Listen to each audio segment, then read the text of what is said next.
Dad's Horror Movie Podcast, episode number 72. Woo! I am Dave Z. This guy over here is the baby face of the group. Everybody loves him. Nobody ever says anything bad about him. No matter what he does, he's Teflon. He's a good Canadian boy. His name is Christian. Oh, hey, I thought you were talking about Brandon. Until he said nobody ever says a bad word about him, I thought he was talking about me. Then I wasn't. No. Well, I love all of you as well. All right. And over here, we have a guy who just recently turned heel. There's people in the crowd right now holding up signs saying, "Why, Brandon, why?" He's facing all kinds of adversity. He has a new persona. And I'll tell you what, some people hate it, some people love it, but he's the man of the hour. Brandon, what's up, homie? What up? What up? You're the man. Sorry. You're the man. I never know. I don't. Now all of a sudden I have settings popping up because I'm screaming. Okay, never mind. Okay, we're good. No, you're so good. This was not intentional, but apparently I am the heel now, and you know what? Now. I'm not budging from. What did you say? Now.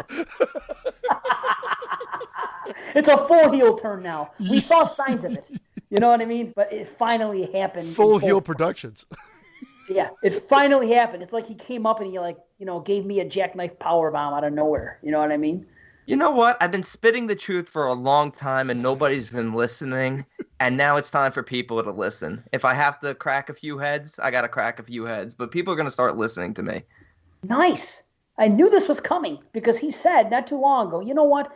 You said something to us maybe a month ago about you've been backing down too much lately. You haven't really been expressing all your feelings, that you've been able to be swayed by other people, and you're going to stand strong with your convictions. So we had a hint of that, and it finally happened. We did have that conversation recently, and it's not about not being able to be swayed. Believe me, if you could sway me into liking something, I'm all for it. I'm not narrow-minded or closed-minded, but when I feel strongly about something, I'm going to tell you what it is, and I'm going to let it be. But I mean, we'll get more into what this all stems from because we got a lot of questions about it and stuff like that. And I thought it was for your love of big black cock. I always thought it just revolves around that. Most of my life revolves around that, but this is even worse than a big black cock. I will get into it. Guess it depends on what side of the fence you're on there. Yeah. Right. Shit. Right. Exactly. Yeah. So yeah, this may be a glimpse into next season. This format we're doing here, we're playing it fast and loose. We don't have any official reviews. We'll probably spit a few triple R's out there. We don't know. We're playing it fast and loose. And I think maybe next season it may go more in this direction. We've busted our ass for 2 years, especially the last 2 years with the slashers and then with all these franchises. So fact of the matter is we don't all have as much time as we used to have, but I don't think that's going to hurt the show as far as entertainment, and we're still going to put out 2 shows a month, right? I mean, right. Oh, that goes without saying. And I love this fast and loose. That was Brandon's asshole's nickname in high school. That joke never gets old. I know.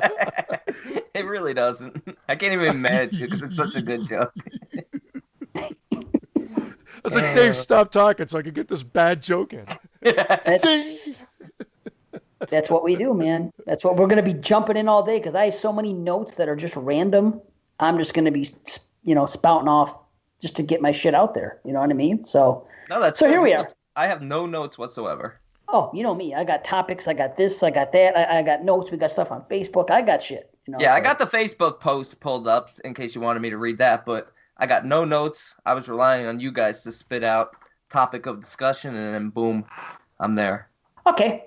This is Halloween hangover time, at least for the people listening to the podcast. It's come and gone. I mean, if you're on Patreon, you're getting this early, so no. But this is kind of the Halloween hangover. And with the Halloween hangover, has anybody seen Halloween 2018 a second time yet? Because I have, and I have some thoughts. Have you guys gone back to it? I don't have the time to go back to it. I have not seen it a second time yet. Okay. I had to go because we have $5 Tuesdays because of we're Stubbs members, Premiere, whatever the hell it is. So for $15, I took the gamble the other day that I would get out of work early enough and me and my wife and daughter would go again. And it was great because we went the first time. And then Monday night, we watched Halloween 78, new 4K. Yeah. And left off on that and said, tomorrow we have the tickets. We're going. Hopefully I can get out of work early enough. And everything worked out beautifully. And we were there and I saw it a second time. Second view, Dave. Yes, it's a big deal.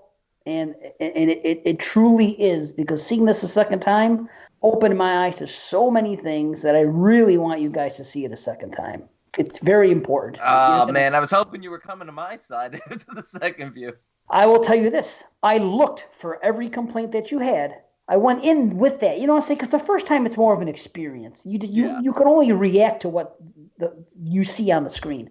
When you go in the second time, you know what to expect, and now you can look for what led to that, and you can try to figure out the answers to the questions you may have or others have as the story unfolds. It's so important, that second view. I can't stress it enough, but my rating has basically stayed the same. However, I noticed the plot, almost all of it makes sense. I do have some complaints that I did not notice the first time, and that has to do with the technical aspects of all things. The technical aspects brought me down, because the first half of this movie, almost like 80% of it is like in close-up. Everything is a close-up shot. Like everybody's face is like fills the whole screen. I've never seen a movie with so many close-up shots. And apparently, because I've spoken to some other people about this is the thing that modern movies are doing nowadays that I just was not aware of, because I don't go to the theater much for things that aren't horror, and I only watch indie horror for the most part, unless I can see one at the show. But apparently, this is like a modern technique that I was unaware of, that everybody, it's like, if you have like a TV, like an HD TV, you have that one function that says zoom. Oh, yeah. I never use it. Right, of course not. But basically now, that's what I can compare watching this movie to, is if you watched something on Zoom instead of standard or wide. That's what was going on in this film, and it's a technique that they chose to do. Now that I've told you this, you're not going to unsee it. Next time you watch the movie, you're going to be like, holy fuck. Because I confess, I heard somebody else say this either on social media or on YouTube or a review on a podcast. Somebody said, what the fuck, why was this movie all on close-up? So I had that in my head going in. And sure enough, I had the same experience. So luckily in the second half, it started to dissipate more because you have more action and there wasn't as much talking nonstop. Because you know how the story unfolds. There's more talking and in the first half, more action in the second. But you will notice it now. So that is my complaint. But again, apparently this is a thing that's going on in film now. And it's kind of like the trend. So like in 2018, this is what's happening. Kind of like people say in H2O, it's a product of its time. When you go back and watch it, people are going to go back one day, 20 years from now. They're going to watch this and they say, oh, yeah, 2018. That's when they were fucking zooming in on everything. That's what I believe is going to happen. It's a real technique. What was it trended back in H2O? Just put the guy in a shitty-looking Michael Myers mask? Well, does it have anything to do with saving money on like locations and set design and stuff like that? I don't know, because they could have zoomed out. Just a guy sitting there, like, for example, Turkish Loomis is talking to somebody, talking to his students. Yeah. Why are you zooming in on him when you could just pull back a little and show him the 3 or 4 people he's talking to? It's not going to affect the set. They're already in there. They're in the asylum. It's not like, you know what I mean? There's no real – the very first shot of this film is a clock. You see the 10? I remember, yeah. It's a complete close-up of the clock. There's a lot of disjointed shots at the beginning, and I even commented on that. I think that was a little odd at first, and I'm like, they did something weird here.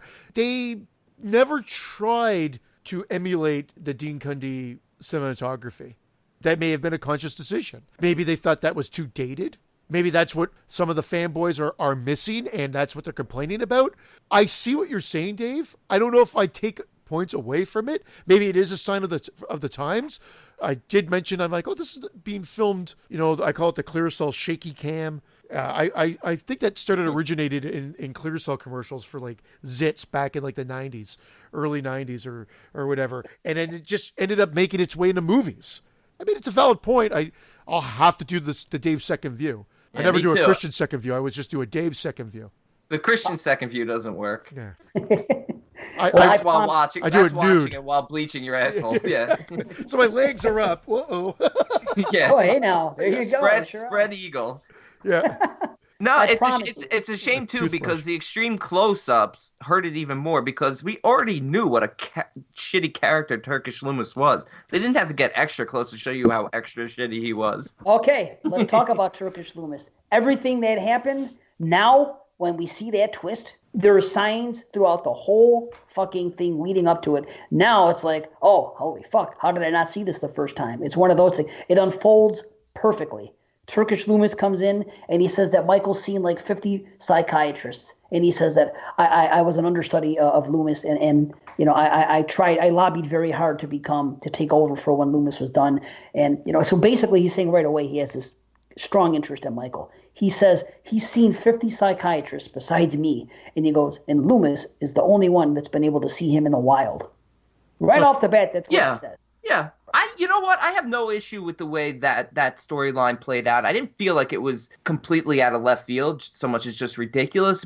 But the one thing you just said that really bothered me about the way it played out is that he said he was an understudy of Loomis, which implies to me that Loomis had a relationship with this guy.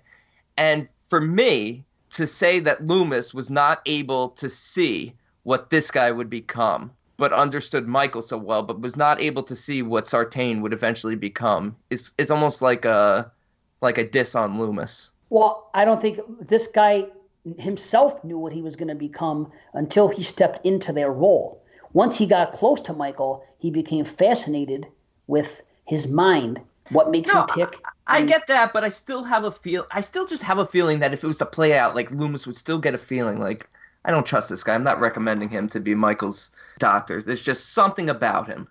Yeah, but Loomis wasn't in the right mind either. So why are you judging his freaking? Why are you putting his judgment on a Loomis pedestal? was always in the right mind between good and evil. True, and no matter how crazy he was, he never lost sight of that. And I still feel like he would have been smart enough to be like, you know what? There's something up with this guy. He is not taking over. He's Turkish. It's a different time back then. You're fucking these guys. Nah, not fine. It's an insult to Loomis. And the thing with the mask in the beginning, the reason he was allowed to present the mask is because Turkish Loomis himself. Well, I said that I alluded to that within our review. I said at first I was like, well, what the hell? Why would they allow this mask in here? But then, of course, because of what Turkish Loomis turns out to be, of course he's going to let that happen because he wants to have this escalate. He's goading them. But why do these podcast journalists have the mask in the first place? For a 40-year-old famous killing, shouldn't it be in evidence? You know why? They said it. They said that this was obtained from the Attorney General for the specific reason. And obviously, Turkish Loomis was also in on it.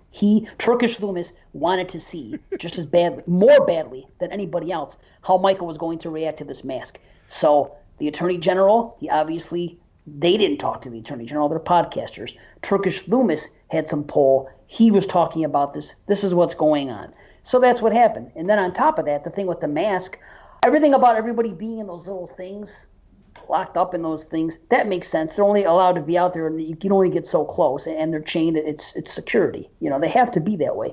When they were holding the mask, what were they saying? Michael, say something. They were basically taking directions from Turkish Loomis, who all he wanted to hear was Michael say something. Exactly. He was obsessed with it. That is the exact way this movie started. Then it cut to Halloween. But they were holding up the mask and the guy was yelling at him, say something. So these people were in cahoots. That's what that's saying, because that's the same thing later on that Turkish Loomis says. He was obsessed with hearing him utter a single word because he never did. So that's that. Now, when he's holding the mask up, one of the nuts eventually, not right away, when they see that they're goading Michael with this mask, eventually one of the nuts loses his shit about it. So when you're in that situation and one nut out of 20 goes wild, usually that's going to get the other ones riled up. That's why they the nuts? Yes. That's nuts. They got all riled up. That's nuts. Those nuts. These nuts. So that also made sense. All that stuff made sense to me. There is one thing that did not make sense, B, that you brought up, and I will agree with you on this one. For him to have knowledge of the trap door There was no way he would have knowledge. So that is the one faux pas of this film. The only thing I could think of is we know for a fact that when they were down there and Laurie shot up through the thing, he knew that they were down there somehow. Yeah. And I think maybe by deduction and looking around, he didn't see any entrance into it. There was no basement door or cellar or any of that shit. So, and maybe judging by where the gunshot came from, maybe I can give that a little bit of a pass. But that is one complaint that I will meet you on. He did not see that thing close. So there is one thing there. I think he hit it and heard it, and then he was fucking around with it for a bit, and then that's what got him like going, well, I'm really going to just try to pull this off. And then they had to get into the next step. He heard the voices coming from below there. Yeah. So he knew something was under there. It's weird. You know what? None of my complaints with the film are really on a technical aspect. They might have been when we were, speaking our mind, but it all comes from a story presentation thing. And I was listening to some YouTube reviews, and somebody pointed out something, and I'm not sure if it was a fan theory or an original script idea that was abandoned, but he mentioned something about the idea that Jamie Lee, that Laurie was the one that was going to cause the bus crash. And that would have been something. To me, that right when I heard that was another thing that knocked this film down for me. I'm like, that would have been absolutely brilliant. Then you start playing with this whole, not only the good versus evil, but Laurie's now threading that line, because a lot of people are getting killed as a result of a crash that she's responsible for. She's been drinking. Well, they set that up. This. I thought that's where they were going with it in this film.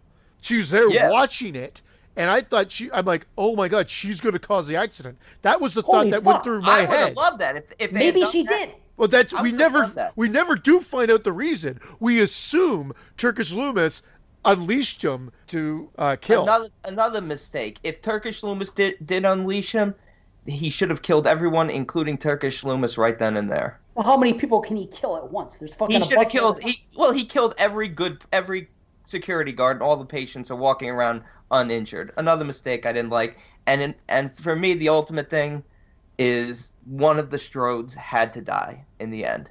There had to be a sense of threat for one of them, and there never was throughout the whole movie. And I think a perfect ending would have been Laurie in the basement, who sets the final trap door before she blows the place, while she's still down there with him.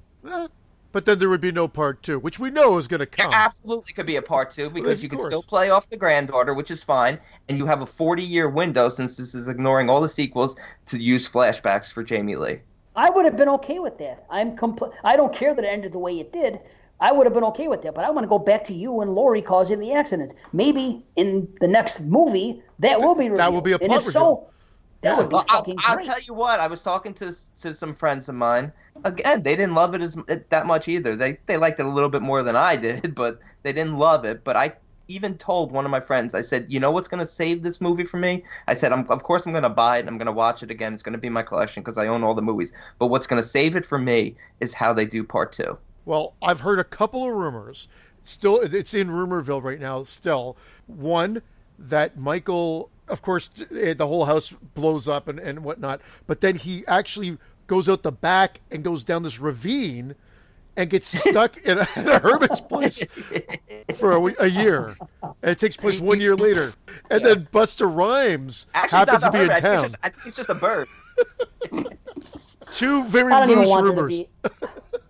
I don't even want to see a part 2. I do not. I know what's going to happen, and I'm going to go there with my arms folded the same way I did when I went to Resurrection. I'm going to say, you better fucking do something that's going to blow my mind. Otherwise, I'm going to shit all over this fucking movie. I need a part 2 because of how unsatisfied I was with this one. And that's fair. If this one played out the way I wanted to, if Laurie had sacrificed herself and there was a big moment, maybe the mother had gotten killed and it was just the granddaughter and Laurie at the end, and there's a big emotional scene, and then Laurie goats Michael into the basement, sets the trap, and then you could still have the end scene with Allison holding the knife, but you see definitively that Laurie and Michael are burning. Then that would have been perfect and done. But you know what? It's definitely going to get a sequel. I mean, it did fantastic, and that's great. So it was number 1 again this weekend. Yeah, and that's fine. I don't care. Like I'm just glad horror's killing it in the mainstream right now. I don't even if I don't like it, it's awesome. $126 million in 10 days of release on a $10 million production budget. Awesome. Fucking awesome. And that's just domestic. Yeah. That's probably not even including the foreign box offices. Right. Offices. Now, more complaints or questions from last show that I noticed. There was a question about the guy being in, the father being up in the closet. Remember when they go looking like Yeah, I brought that up. Like the timing. Because they do. Okay, that's what I want to know. Because they do. I remember they do the crane down shot and you see him dead on the ground. And then, okay. She is in the basement. When she shoots him, this and that, that's when his fingers get blown off. Then she goes in the basement and closes the door, and she's down there for about 2 minutes. In slasher movie theory, that's not a big deal. We've seen shit like that before. I'm not going to pick on that. 2 minutes is enough in a slasher film to do that. That's fine. You know what? I can't nitpick this because when we, because this is a specific Friday film that we're going to be getting into where I'm going to be doing the exact same thing you're doing, Dave. Talking about there was time to do this and do that. There's time. If there's time, there's time. In a slasher film, if there's time, there's time. I'm not going to nitpick. It better not have anything to do with Gordon. It most certainly does. It 100% does. I have a fucking diorama drawn out and presented, ready to be presented to you guys. I want a thesis. I'm ready. I'm ready for that. That's good. So there was time for that. There's been a lot of questions. It may have been on this show why the father went outside in the first place. I think somebody brought that up. Well, upon second view, it was real fucking easy. The guy was waiting on his daughter in the house, and all of a sudden, a cop car pulled up, the sheriff's car. And he opened the door and said, hey, any news on my daughter? What's going on? Then he walked outside to talk to the sheriffs. Michael was the one that drove that car. And Michael was the one that got out of the car and had the jack-o'-lantern head in there of the cop and then fucking killed him. So there was a reason for him to come out. Also, Michael in the gas station was not a coincidence.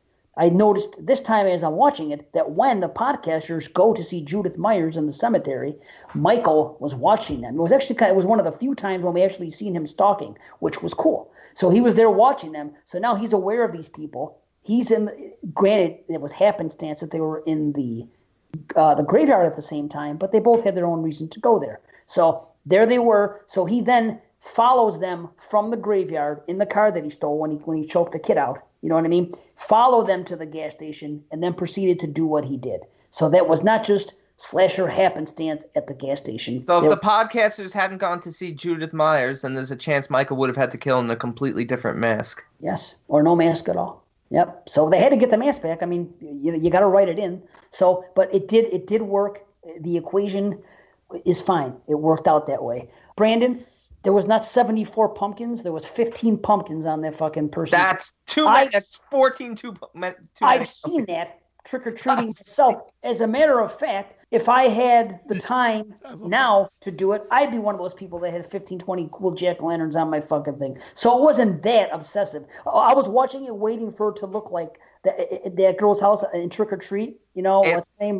Richard Honda. It was nothing like that. It was like 15. It looked like the end of The Invitation when the whole city was lit up. Except this whole porch was lit up with pumpkins.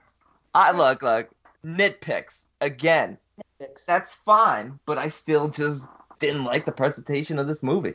That's fine. I just wanted to let you know that I went with, as I'm watching it, I'm like, not just your complaints, any complaints I've heard, and I want to see and go in there and give it a fair shake and see if things make sense or not. I was honest enough to say the thing with, the trapdoor thing might not have worked, and the other thing, I forgot what I said already, but whatever, some plot device that might not have made the most sense. So I will tell you like I see it. Same thing with the close-ups. No, that's good, because that changes my mind about the gas station scene a little bit. I'm still a little pissed, because they show a woman sitting in the truck, and you see this big mental patient walking by in his all-white mental patient uniform, and and she doesn't think to say anything or call anyone. But the fact that he got there was an issue of mine. But if you're saying he was there stalking in the cemetery, fine with me. And I'll go a step further. What you said, your complaint earlier, I'm going to have to take it back to Halloween 78. The very first time Michael escaped in Halloween 78, there were other patients around, and we saw that. He did not kill a single person. All he wanted to do was get a car and get the fuck out of Dodge and get to Haddonfield. What's to say that in this case, he wanted to get the fuck out of the bus, get a car, which he did, and go. He wanted to get a Dodge. and get out of there. I want to get a fuck into Dodge. So there you go. Why nitpick that he didn't kill a busload of people? That's not his objective. His objective is to fucking get a car and go to Haddonfield, like he did in '78. Same thing. I'm just thinking 40 years later, it's a little bit more personable. You know, it's him wanting to go finish what he started. They made him more mean-spirited. Have the bus scene be an opportunity to really showcase some violent kills. I'm not saying he had to kill all the patients. I'm just saying a better presentation of violence there would have made it feel better. It just felt, you see the 2 security guards there. Of course, Turkish Loomis is sitting there with a gunshot wound. Well, he didn't get the gunshot wound till the kid shot him, but right. But he's sitting there, and all the patients are just perfectly unarmed, walking around the middle of the street. It looks cool, but it's not really very realistic for the violence of that specific crash. That's fair.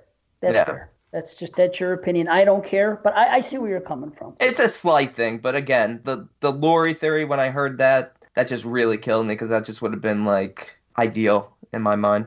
Well, hopefully the second view will change things for you and you. Both of you will notice different things. That's what it's all about. So I just wanted to weigh in a little bit on that because I saw it and I couldn't wait to say a few things. As far as the sequel, the only way I think they can make – and here's what's smart. I'll give them one shred.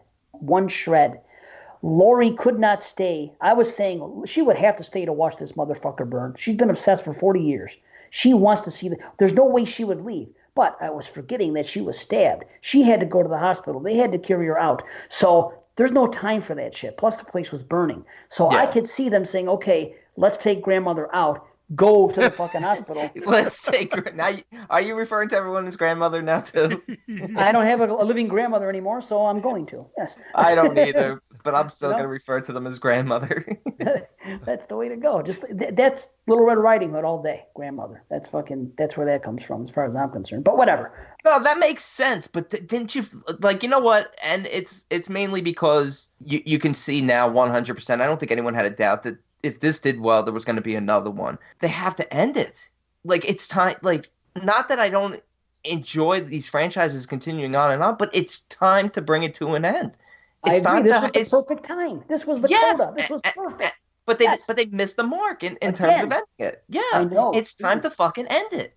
I agree. The only way if they can do it, if they want to milk the cow and find a way because when they flash back to him again, they showed the steps where he was burning and he no longer was burning. Exactly. Somebody brought up to me, by the way, did that remind you of Brimstone? And I said, you know what? I never thought about that, but there was kind of Brimstone. I still got to watch that, but I saw that post. Damn. It's okay. I forgot who, and I'm sorry. No, it's not your fault. I read the post when it first came. I was like, oh, I guess someone else is burning, but I still want to see it. Oh, yeah, absolutely. No, but I mean, they went back and he wasn't there. So if there's a way out, whatever. The thing is, they can't do it with Lori because in my mind, Lori is not just going to fucking let that happen. She's been too obsessed. But again, because she was stabbed and they had to take her in, I could see that being the only way. In my mind, they should kill her off. She shouldn't even be. They should just say that she died that night from fucking the wounds that were sustained. That's what they should do and let her come after the other people, I guess. Yeah, but that would be fine. Or have her die off in the next one, a la Resurrection, and then have Allison finish it. Yeah, dude. They can't have Lori in the hospital again and have him coming after her. And She could die in the first 5 minutes of the next one. I love her, but she could die in the first 5 minutes, and then it's time for Allison to finish this up. And maybe, with all the ruckus of the shooting and all the fighting and everything breaking while they're having their final showdown in the house, maybe it somehow created some way for him to get out. And I think they'll make this into a trilogy, and I think Lori will be there till the end. And I think she'll finally be able to kill Michael, but she's going to lose her family in the process. You know what? I wouldn't mind that either. There has to be consequences at this point. It's been 40 fucking years. There's got to be some emotion to this. You can't just keep ignoring sequels and taking character deaths out of it and rebooting it and not giving us any sort of emotional depth to this. Yeah, and Turkish Loomis was a tool to get him out. That's all it was. They had to get him out, and they wanted to do it, and he did what he was supposed to do for the context of this film. They don't need him anymore, and that's fine. He's disposed of. Let's move on and see what they can do. I can't believe I'm saying this, but no, you're right. And if they had just decided to go with Laurie's obsession, needing him to break out, especially the whole scene where she has with the cop, and the cop's like, why would you do that? If that conversation was not about her dreaming about breaking Michael out, but of her actually confessing to causing the accident, it could have been just that, an accident, because she was drinking. So it could have been just that. And why would you do that? Then they wouldn't have even needed Turkish Loomis at all. They could have had him at the beginning just as, a setup, and then have him killed, in the bus crash, or as of the first victim when Michael gets out of the bus. Yeah, we'll see. I think it'd be a little weird if she's like sitting there like Rambo fucking, shooting a fucking bus, and it's that easy to bring somebody out. No, I was thinking, she's maybe following the bus, because she's obsessed. She wants to make sure it gets safely to where it's going because she's afraid somebody's going to break out, and she's drunk and she's swerving, and maybe she cuts it off, and, something like that. And the bus goes into the ravine. So, not her standing on the side of the road with a sniper rifle. That would that would be a bit much. Like the hills have eyes. Imagine. And the HIPAA law. That's why you can't give that information out. You know what though? It's I get from a technical standpoint. I know about the HIPAA law, but it just feels like within the context of a movie, when you're talking about a major crime, especially as big as Michael Myers. Like, I just find it hard to believe that we wouldn't be able to go back and see, like, who the doctors were for famous criminals who were still in prison. Yeah. I hear you, but I guess you can't. But whatever. It's over with. I just thought I'd bring this to the table. I watched Halloween 78, like I said the night before, and I watched it with subtitles. And I have a question for you guys. Lonnie Lamb, how would you spell his name? Lonnie. Pause. And what's the rest? The last name?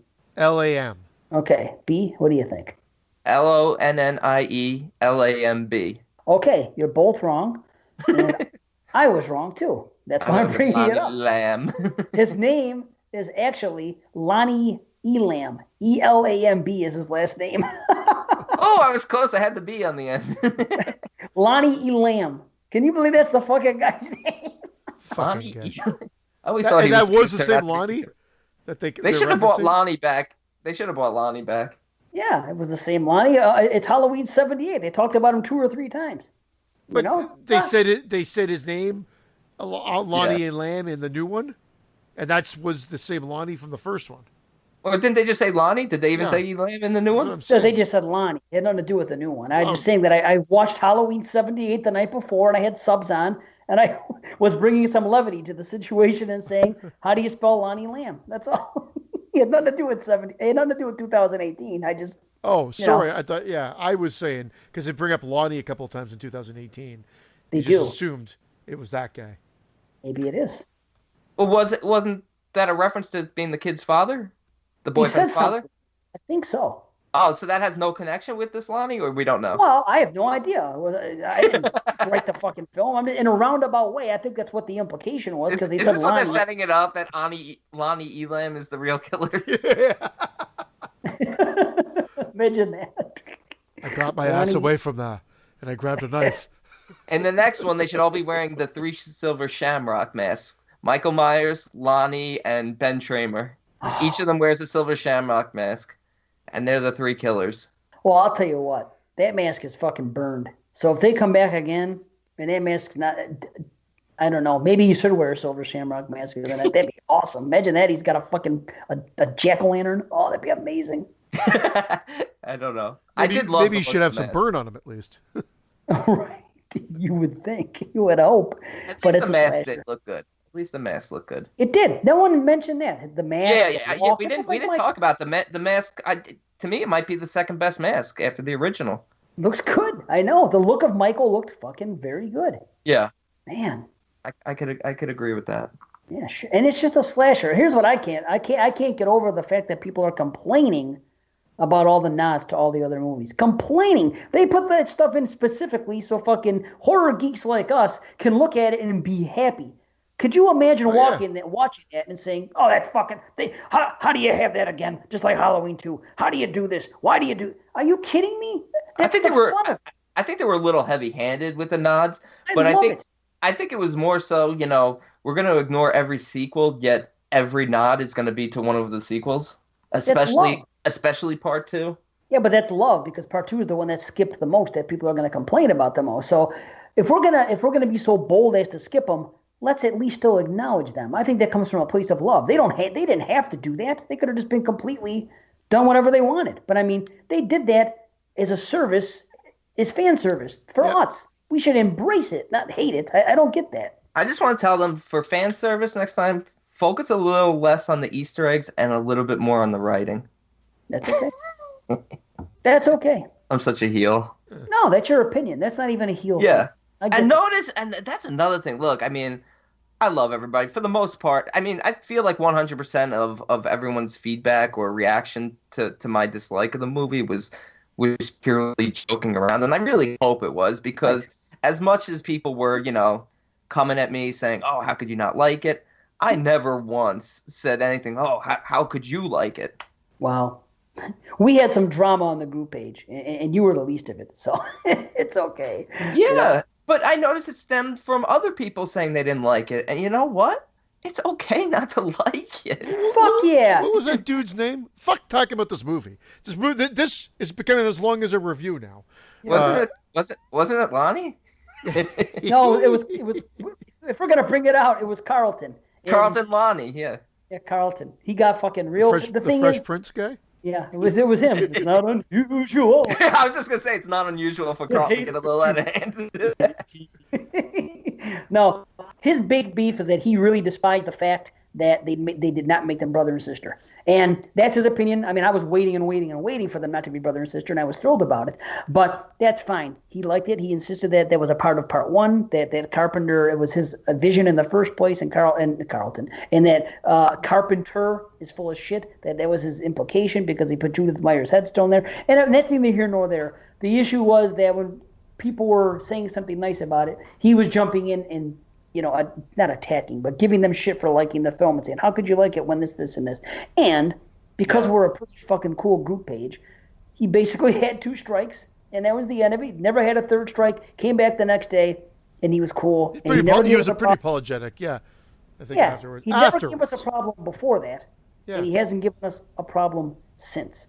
No, but you see, it's weird because people get so sensitive. It's crazy. It's like, just relax. Even if he's voicing his opinion, as long as he's not attacking anyone, if you want to question everyone's like for it, that's fine. But what wasn't sinking in is that he couldn't fathom why people couldn't see his viewpoint, that it only makes sense if they're brother and sister, and his fixation was because they're brother and sister, and that's the only reason this works. Part 2 is what makes Halloween work, and that's why H2O is good, and Resurrect, that's what works. And he couldn't fathom that the reality is that he was just a psychopath. Yeah. And so you know what he was? He was Loomis. He was Turkish Loomis. He needed to have a motive and an explanation for it all to happen, and it couldn't just be evil. It had to be a fucking reason.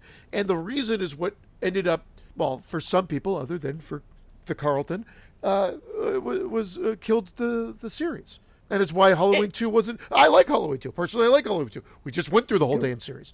I'm just saying, but based on the fact of where the original started from and where it evolved from to what it became in part 2. Yeah. Look, I even started, when we reviewed part 1, I even started by saying, how do you know where his sister was? Not even drawing the conclusion in my head at the time that it has nothing to do with brother and sister. That's not till part 2. So it almost makes sense to me, Carlton's point of view, that Carpenter might have intended it with the headstone and all that. I could buy that, but I just don't want people just fighting and cursing and screaming at each other. It's just a movie. Relax. Right. And I think the Judith and the headstone thing was basically saying, that was like a tribute to his sister. Like, I killed my sister who just fucked somebody, and then I killed her. This chick just fucked somebody, and I killed her, and here's the headstone. And it's just like saying, this is what the fuck I'm doing. And that's what I took it as. If he took it a different way, that's fine. We're all different, and as long as no one's attacking, and no one, at least we're not doing what they did in that other group page. You guys see what happened again? And I hate to fucking do it, but again with the Shockwaves page. No, what happened? I don't go to that page. And it's not. I just don't give a shit. I get a lot of news there. I make some friends there. I turn them on to our podcast there. Enough people there are cool that I'm fine there. I've had beef there. I've had discussions with Ryan, who runs the place, not the other Ryan. That's a host of the show, Ryan Larson, who runs the group page. and we've had our differences, and he knows where I come from, and he knows that I don't like some of the policies. But I never overstep the boundaries. I don't fucking come on there and say, what the fuck are you guys doing? Because that's not me. But sometimes I can't help myself, and I do something. But there was a ridiculous post made about the film. The meh. Yeah, dude. Meh. The meh. Right. Meh. Basically, Bruh. dude, this is what it said in there. It said, okay, hey, y'all, here is your Halloween thread to discuss the 2018 film. Spoilers below. Also, remember, if you're giving reviews like I hated it or meh, it will be deleted. Let's keep it positive and constructive. So, of course, me, being what I am, I just put meh. Dick. just to see if it would be deleted. And it was, just because I can't believe that would be. So he said, let's keep it positive. So basically, if someone comes on there and says something negative against the movie, it was going to be deleted? No, I think he meant, I know where you're thinking. I think he meant just keep it positive, a positive vibe. Like, I didn't like the movie because of this. Maybe I'm wrong. But as long as you explain the reasoning why, you weren't like, oh, I fucking hated this. And like you're coming from a very defensive and aggressive standpoint. I think maybe that's what they're trying to avoid. Meh is not fucking aggressive or any of that. Like, to me, that's the same thing as I could have gone on there and said, great. Yeah, well, you're right. No, they're right. There's no substance to the review, right. And you're right. And great shouldn't have been accepted either. So your response should have been great. And saw if you got put that on and see if you get kicked off. I'm gonna do it right now. I'm gonna put great or loved it. But the thing is, he basically alluded to negativity, basically saying something negative about the movie. So you're not allowed to say something negative about the movie. That's what that's saying. It does sound like that, but I think he was meaning. I think it came off more. I think it's meant more as negative vibes amongst people talking about it. I get that, but the words here say, if you're giving reviews like, quote, I hated it, unquote. So you can't say I hated it, but you could go on there and say I loved it? Is that No, maybe he means like if you can say, oh, I disliked it because. But you're right, though. It doesn't make sense because you could just go on and say I loved it without him. You know what? It sounds like he's running this group page like Nazi Germany. Fuck him and fuck his group. That's why it's called Shockwaves. Shockwaves. And I didn't mean to say fuck him and fuck the group, but I do say that fuck him and fuck the group. That's fucking fishy. We had a Carlton on our page, and I even made a joke about it. And he said, oh, I would have totally been blocked from Shockwaves, he said. And I go, yeah, you would have, but I'm a little fucking more cooler here. We are a little cool. We're a little fucking you know what? Liberal. We're great, and Ryan is meh. Brandon, can you go on that page and put brutes? It's simply brutes. Brutes, you should. They probably won't even know what it means. Brutes. It just makes me angry because like this isn't the first time you hear stories about this, and it's so stupid to think about this. Like, right? It's a horror group fan page. Like, is this? Why are you running it like this? Like, I understand wanting to keep spam out and keep real negativity. People are name calling and shit like that. Exactly. Political hate speech, any of that shit you want to keep out. Fine, but if somebody wants to just put their simple opinion, positive or negative, about a movie, meh, or it's not good, get the fuck out of here. Dude, I can't believe it. And we don't have half of the fucking action we have in our group as they have in there. That's what frosts my balls. What if speaking of frosting your balls, what if I said I love the movie so much I came in my pants? That's banned? Probably, because it would probably offend somebody. It probably would offend But I can't help it if especially your jizz is very offensive. It's the odor. Really? Yes. Frankly, got a very it's offensive. salty asparagus smell. Yeah. Smelling. Oh, that's great. Whew. I don't know where that came from. I guess that's enough bitching. There's more I can bitch about, honestly. But I mean, do we just want to bitch? That fuck. I'll tell you what. The Scream Factory Blu-ray situation. Have you guys heard about this? I have not. Well, I don't know. Tell me what's going on now. Remember how excited I was? I think we talked about it a few shows ago. We talked about Trick or Treat Blu-ray getting delayed. Okay, I bought Trick or Treat pre-order. Yeah. I bought Creepshow pre-order. I have never, ever pre-ordered anything in my life. For those two movies, I was excited. I could afford to do it now. I did it. I love both movies. I wanted to get the posters and everything that went along with it. So I pre-ordered the both of them, spent top dollar. Wouldn't you know, not only did Trick or Treat not arrive 2 weeks early, I got it after the street date. So I could have gone to Barnes and Noble on the street date. Granted, I would not have got the poster. I still got it, and it did have the poster. That's fine. But I mean, you were supposed to get it 2 weeks early. They sent something saying, well, it's not going to be 2 weeks early. Hopefully, it'll be a week early. We're going to give you a $4 off coupon that you can use. Okay, fine. And then it's the last I heard of it. Then the day came and went, nothing. I sent them an email the next day. Hey, I would not have pre-ordered had I expected to get it after the thing. After the date. That makes no sense. And they said, we're sorry, this, that, the other thing. Okay, and then it arrived later on that day. So not a big deal. It was the first time I did it, and I wasn't thrilled, but whatever. Well, Creep Show. Same fucking thing. No warning this time. No, okay, it's going to come late. No then finally one did come late. No, I'm sorry. I did get a warning a week before saying, well, this was supposed to be here 2 weeks before. We're going to try to get them all sent out by the 23rd. No, the 23rd was the fucking street date. Well, what did they give you a coupon? I got no coupon. I sent them an email, didn't get a response, and it arrived 2 days after street date. Well, wait a second. One other question. Did you finally get Parallel Activity 2 and 3? No. Fucking Ryan on Shockwaves, the guy that's responsible for Halloween, who I supported his film, still would not acknowledge my texts, my messages, nothing. Wait, nothing. Wasn't that Shock Till You Drop?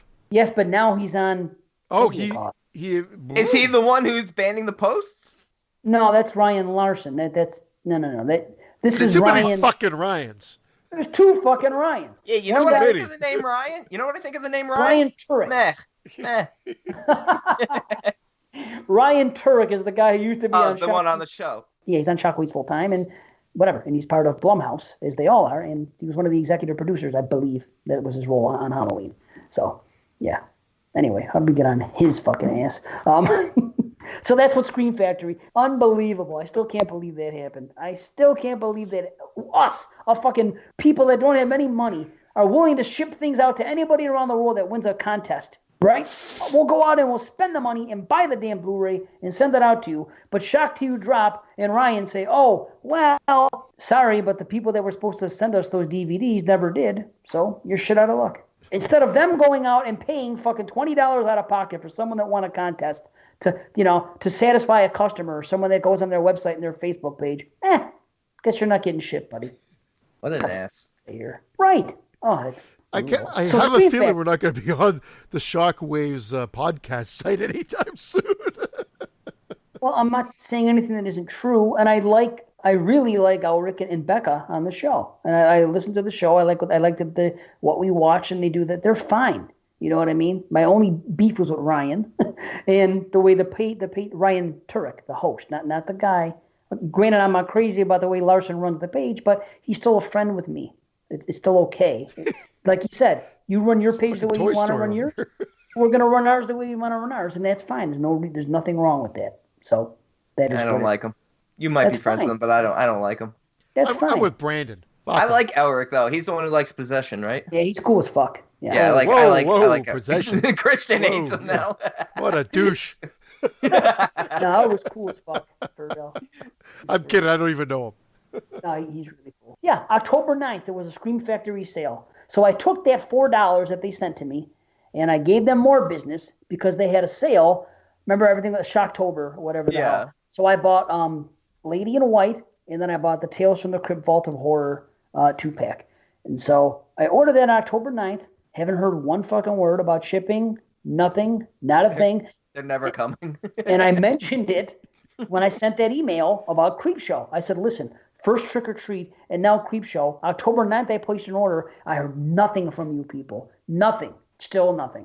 Here I am on the 28th. You know, I will say this. Scream Factory for a long time now has been doing the 2-week early thing, and it's only of late that I've started to really hear the complaints, not only of things not getting shipped out on time, but now I'm hearing things where the posters are damaged and stuff like that. Yeah. So I don't know what's going on. I know what it is. I got involved. Everything was fucking fine until I became a collector again. So it's your fault. Shit always follows me, dude. I'm telling you, I don't get it.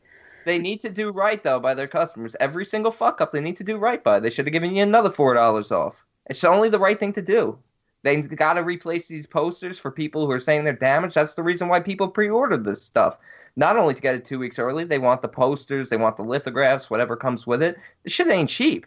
Right, dude. It's not cheap. No, it's not. It's top dollar. You're paying fucking $36 for a Blu-ray. Yeah, because people to see it, oh, it's only 20 something or 28. You know, that's a lot of money. Then you got to pay $5-6 shipping. Yeah. So it's not cheap. They gotta do right. That's why I said go digital. Fuck everybody. I know. What the fuck, dude? Totally. And how about here's the worst part about those posters. It comes in a box. There's a box, and inside the box is a rolled tube, and the poster is inside the rolled tube, and the Blu-ray is also inside the box. The outer box was fine. You open the box, you open it up, and then the tube had damage on it. Was the poster okay at least?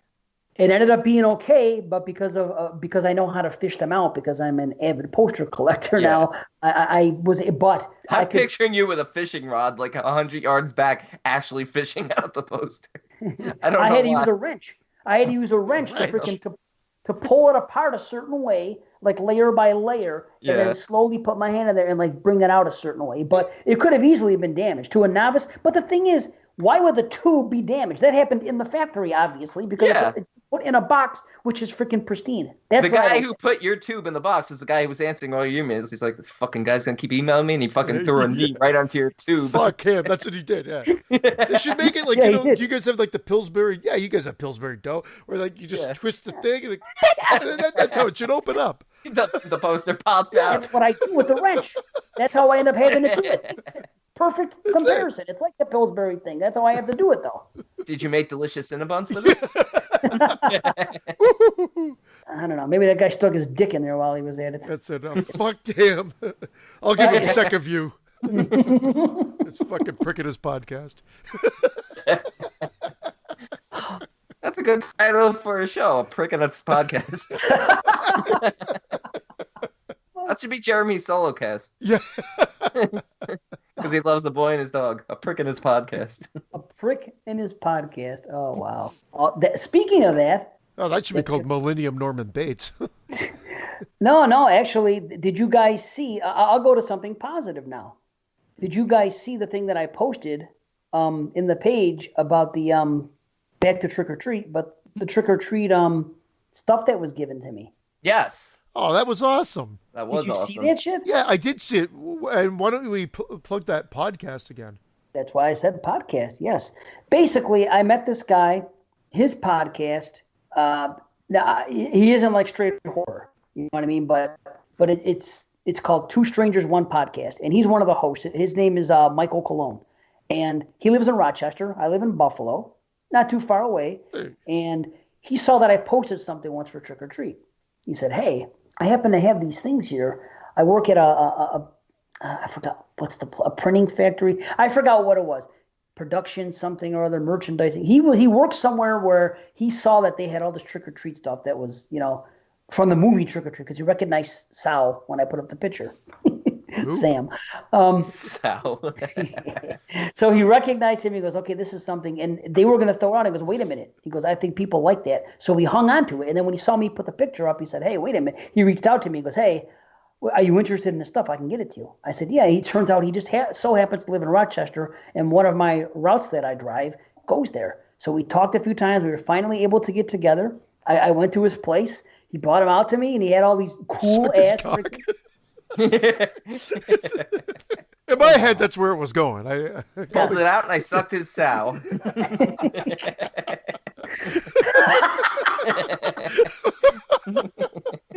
Don't one up me. Sorry. Oh, that was beautiful. Oh. So yeah, dude, he had all this trick or treat swag, and it was freaking great, man. Yeah, I put up a picture in the thing. I'm gonna put a video up on Patreon of my whole room because it's pretty much done now. It's really cool. Yeah, I got good stuff. I have some extra stuff, so maybe I'll give some away on a giveaway. But they're all these old school looking Halloween decoration type things that you would see in the 80s, and they're all trick or treat related from the movie, and it's so fucking cool. But he did that. I hooked up with him, and he just said, here. You hooked up with him? Yeah. Nice. Yeah. Don't neglect the balls. Yeah. See, I try to say something positive. Get off the negativity. No, that is really nice. I saw that post, and that is actually awesome. I'm so thrilled to hear all these stories I've heard from Christian. Now I've heard from you about people really paying it forward to you guys, and I get shit. You don't. You always used to get stuff. I feel like those days I turned heel, and this is what happened. That's part of it. Look how popular the podcast is getting, and you're getting. Yeah. Fuck popularity. I want money. You're soaring through the roof. Well, maybe Patreon will take off even more when we tell everybody we're putting this on it. You can get I want somebody to handle my sow. Yeah. Good old Sal. Well, they should just spell it right. He should still be called Sam, but his name should be spelled S-O-W. It's simple as that. I'm sorry. That's how Salwin is spelled. Is that sequel dead? I thought there was some momentum with it. No? I don't know. Isn't that weird? After Krampus, isn't he doing like a Marvel movie now or something? Or am I way off? Or a King Kong versus Godzilla movie? I'll look it up while we're talking. I'm pretty sure he's involved in King Kong Godzilla. So I think you might be right. it's a big deal, obviously. I mean, and maybe he'll go back to it after that. Maybe he's going to take the Sam Raimi approach and do a couple big things and then come back into horror, or Peter Jackson. Wait, did Peter Jackson come back to horror? No, well, he did. No, Frighteners was still at the beginning. Well, he did his art film, and then he did Frighteners, but I don't think he ever really came back. No, okay, just Sam Raimi did it then. That's fine. He's doing Godzilla King of the Monsters for next year, and it still has on the IMDb page that Trick or Treat 2 is announced. Yeah, it's announced. But, announced. Yeah, well, Friday the 13th is announced too. I mean, so is Brandon's Grinder handle. No, I officially canceled that this weekend. Oh. Colored Bear. Colored Bear.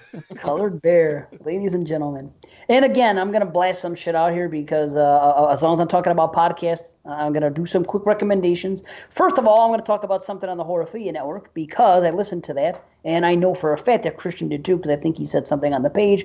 I'm going to say something on the show, and I'm talking about No More Room in Hell.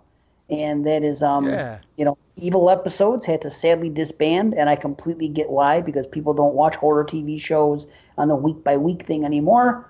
So I can see that. We all binge, and I always listen to that show, but I couldn't listen to the horror TV talk anymore because of the way I do it. So I get that. Mike's voice, right? Oh, you meant the I'm teasing Mike. Love you. But it's Mike Merriman and Jerry Cortez and a returning Corey Graham, who's been out of the podcast game for a while, but we're happy he's back, and it's a good show. Oh, it was a great show. Great show. Well, great movies that they're reviewing, but you know what? And I don't care how this comes out. These guys have great voices, and so you want to listen to them. I agree. They do. They all have good voices, and they work well together. Oh, you know what? Jerry Cortez, I got to shout out him because he did a little stint in the hospital and he came out. So, Mr. Venom, we're glad you're okay, and we're glad to hear you on all these podcasts. And sounds like you're doing okay. So he's on a lot too. How many shows is that? He has a ton of shows. A lot. He said 7 at the beginning of that record. I don't think it's really 7 at this point because they're not all. He's catching up. He's catching up to Derek. Derek's on like 47 shows. Yeah, everybody's busy. Oh, and speaking of Jerry, I got to talk about our other buddy, Jerry Herring, who also did a stint in the hospital, and thank goodness he's out. He had issues of his own, and he's okay. And Kill the Cast, by the way, if anybody's listening to us on the Horophilia Network and you just subscribe to the network, Kill the Cast was on the network, and now it's not. It's on Legion. He's still around. They're still around, I should say. Follow them over there and subscribe to them because they're doing all kinds of good shows. And it's always been a good show. But I just thought I'd throw it out there just in case some people are doing that. And Jerry's a friend of ours. But both Jerry's, glad you're doing okay. He's an okay guy. No, he's a great guy, and they're doing the Horror Coliseum shit. And it's a fucking great listen. It is. Yes. It is. I'm glad all Jerry's are doing well. And I just wonder which one of the three of us is going to be doing a stint in some sort of hospital next. Oh, I feel like it's going to be me. Really? I feel like I'm close. Well, you're so fucking pale. For going by skin tone, it's you. My skin, you're skipping the hospital. You're going right to the cemetery. Is there any blood coursing through those veins? Like, what the fuck? I don't like the fact that we're recording this and I look this pale. It's true. No more room in hell, indeed. No more room in hell. Nice. And back to podcast. I want to shout out another podcast, a friend of ours, or a friend of mine, by the name of Cole. I interacted with him through email because he has a show called the Joe Blow Horror Show, and they're not that many shows in. He put a feeler out. He wanted someone to describe a horror. I think I sent you guys a message at the time, but as usual, no one responded but me. But he said, what's your description of horror? It's okay. We're all busy, and we talk all the time, so it happens. But I sent something in. I just want to say I'm not going to confess that I've listened to every show, because I have not, but I have listened to a show. And I'm going to, steer you guys over there, the Joe Blow Horror Show. Go check them out and give them a listen. They have long shows, I'll tell you that. They got 3.5 hour shows, so not all of them, but the one I listened to was. So. You should have seen Brandon's eyes perk up there when he heard Blow. Especially right after the name Joe. And I guess I should mention, it's been a week now that weed is officially legal across Canada. But awesome. Canada Post is striking, so the only way to get it in Ontario right now is you have to order it online and have it delivered to you. There's no actual stores yet. That won't be until 2019. Now, will they ship it 2 weeks early? Yeah, I got this poster. It's fucking fantastic. Man, I spent 8 hours trying to open this poster. Man, there was no poster. Man, I'm high as fuck. I got it sent to me digitally. Have you ever had digital weed? It's phenomenal. Digital weed. That sounds like a rap album or something. Digital weed. By Ice Cappuccino. That should be it. Ice Cappuccino presents Digital Weed. Chronic on download. Holy shit. Oof, we have emails and shit, but I think let's put a pause on them and do the questions maybe, no? Sure. So we put out some feelers out there. Look, Brandon is a freaking glowing now. He looks like radioactive, man. Look at him. Digital weed. I've been smoking that digital weed. That's why I look this way. Oh, shit. All right, so let's just go post by post here. There's a decent amount of comments on here. Yeah. All right. Yes, I put the the question out there talking about that we were doing a laid back show and we were just taking any questions or comments, and here's what we got. The first one was from our boy Jerry Herring. After hearing the interviews I did with Dave and Brandon, the real question is Christian ready to step up and reveal his innermost secrets? And I mean, I know Dave and I could speak for this, but for myself, I had a great time doing it. Dave, sounded like you had a great time doing it. Yeah, I think, man. Christian, you should 100% do an interview show. I would do it. I feel like I don't have, it's weird the stories I probably have that I don't really think about that would probably work, but I have no real secrets. Well, I felt the same way. I had nothing really crazy or secretive to share, but people still enjoyed it, so. Hey, you don't go in there thinking you're going to spill secrets, but people ask you questions and you give honest answers. It just kind of happens. Yeah, I'm not as crazy as I come across, which I don't think is crazy at all. There's no crazy people around here.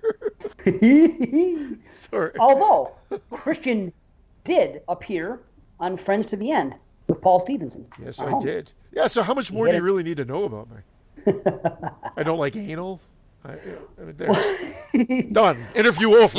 You don't like giving anal. You like getting anal, though. Exactamundo. But yeah, the answer is question. I guess I'm ready. It's all in your court then, Jer Bear. I love listening to those shows. I really do. Well, that's what I'm worried about. I don't want to be the dud. No. They've all been great interviews. So I thought 100% I was a dud. Even up until the day before, I'm just gonna write to Jerry and tell him I can't do it. I really have nothing secretive or awesome to share. But he's so good at it. He makes you sound more interesting than you are.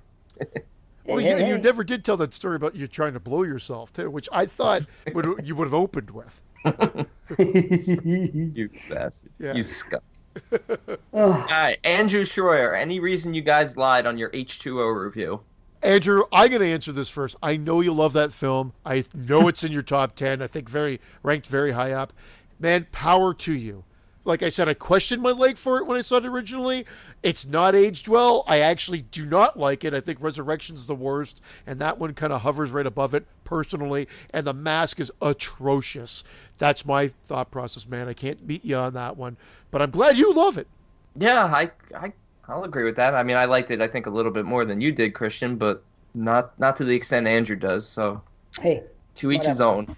Yeah, I responded because when I put up the post. That was the one about the masks, right?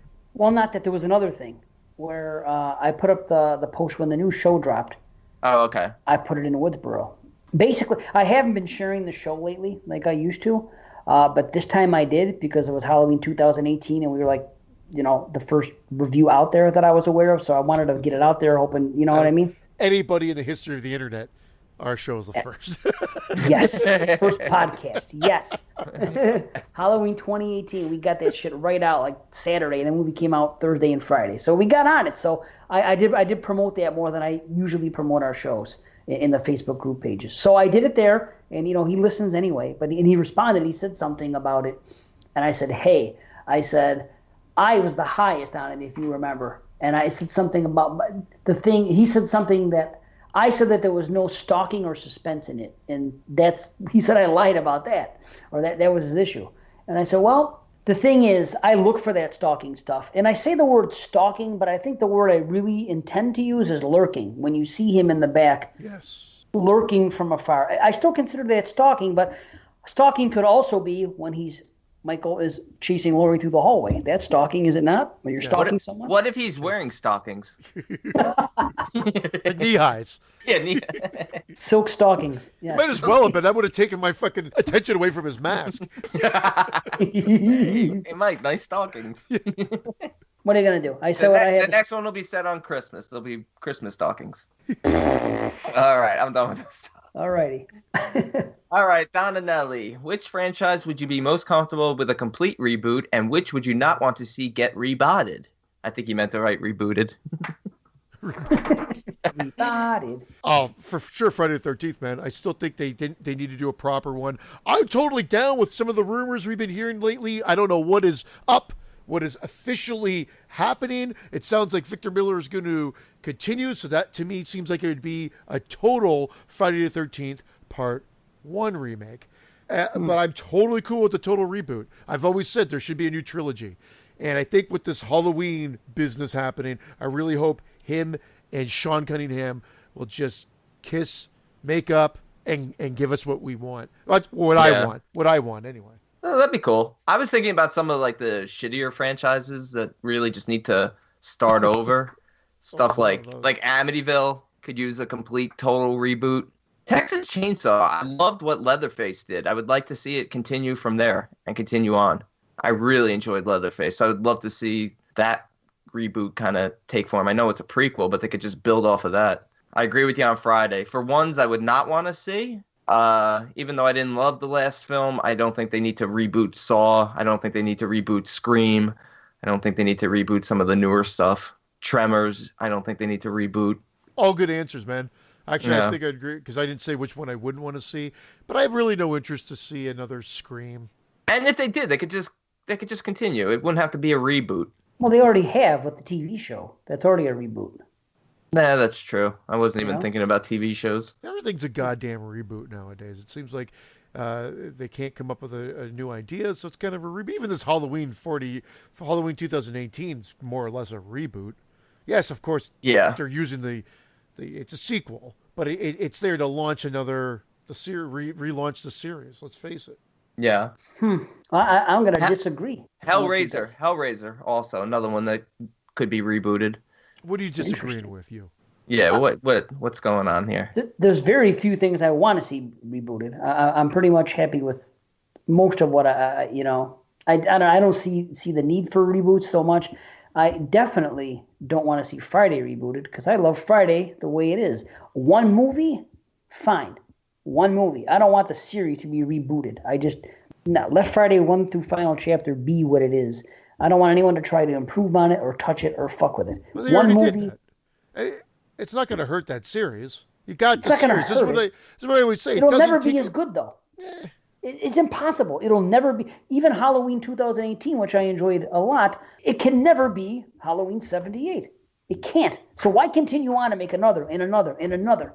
It's just Because they make money. They are franchise films, and I know, and as long as they don't shit the bed, why not? Like, why not Well, I have no problem because this is what we wanted. That's why I said 2018 was great. Now you're right. I hear your argument almost like they did it, leave it.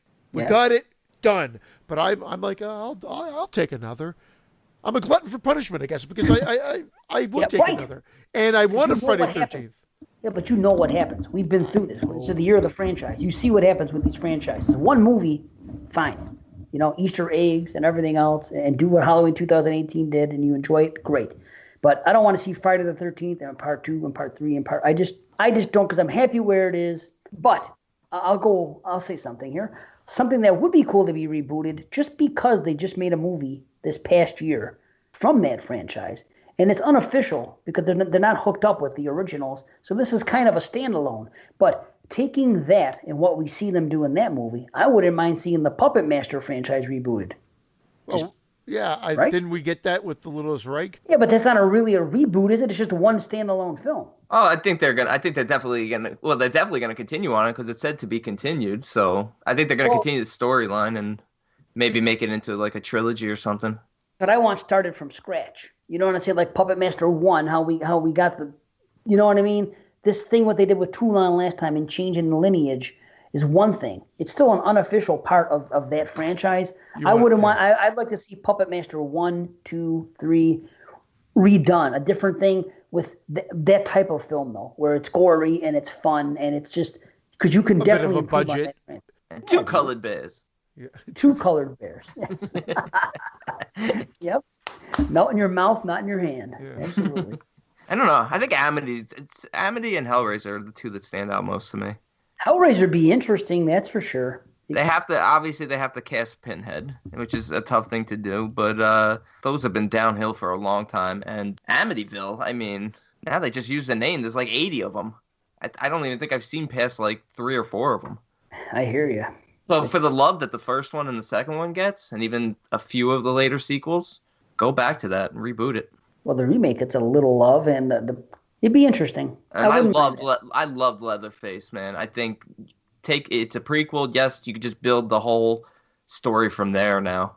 I find if as long as they try something different and it's not just a cash grab mentality, then I'm all for it. I actually really have never had a negative thought process with this. I always dug sequels, even when they annoyed me and pissed me off. And really, at the end of the day, those were just trying to make the studio more money. And I was okay with it. But I do want a little bit of more originality put into it. I do admit that would help escalate and take it to the next level. So, of course, that would be great. I would like Prom Night being redone properly. Ooh, that's a good one. The My Bloody Valentine, they did it, but I love that setting and those characters. It just, you know, sometimes what ends up happening is they're classics for a reason. We have that nostalgia factor, but I'm okay if they try something new. So I'd take a new My Bloody Valentine. Well, if they don't make up, you might get something new with the new Friday. You might get no Jason. Maybe Elias sees Pamela get her head chopped off. There we go. So they can take it that way. I always said, I think I talked about it on this show too, I had this great idea for the Burn-In. And the Burn-In used the original You should see a doctor about that. I think that was the exact same joke you cracked when I talked about it too. Probably.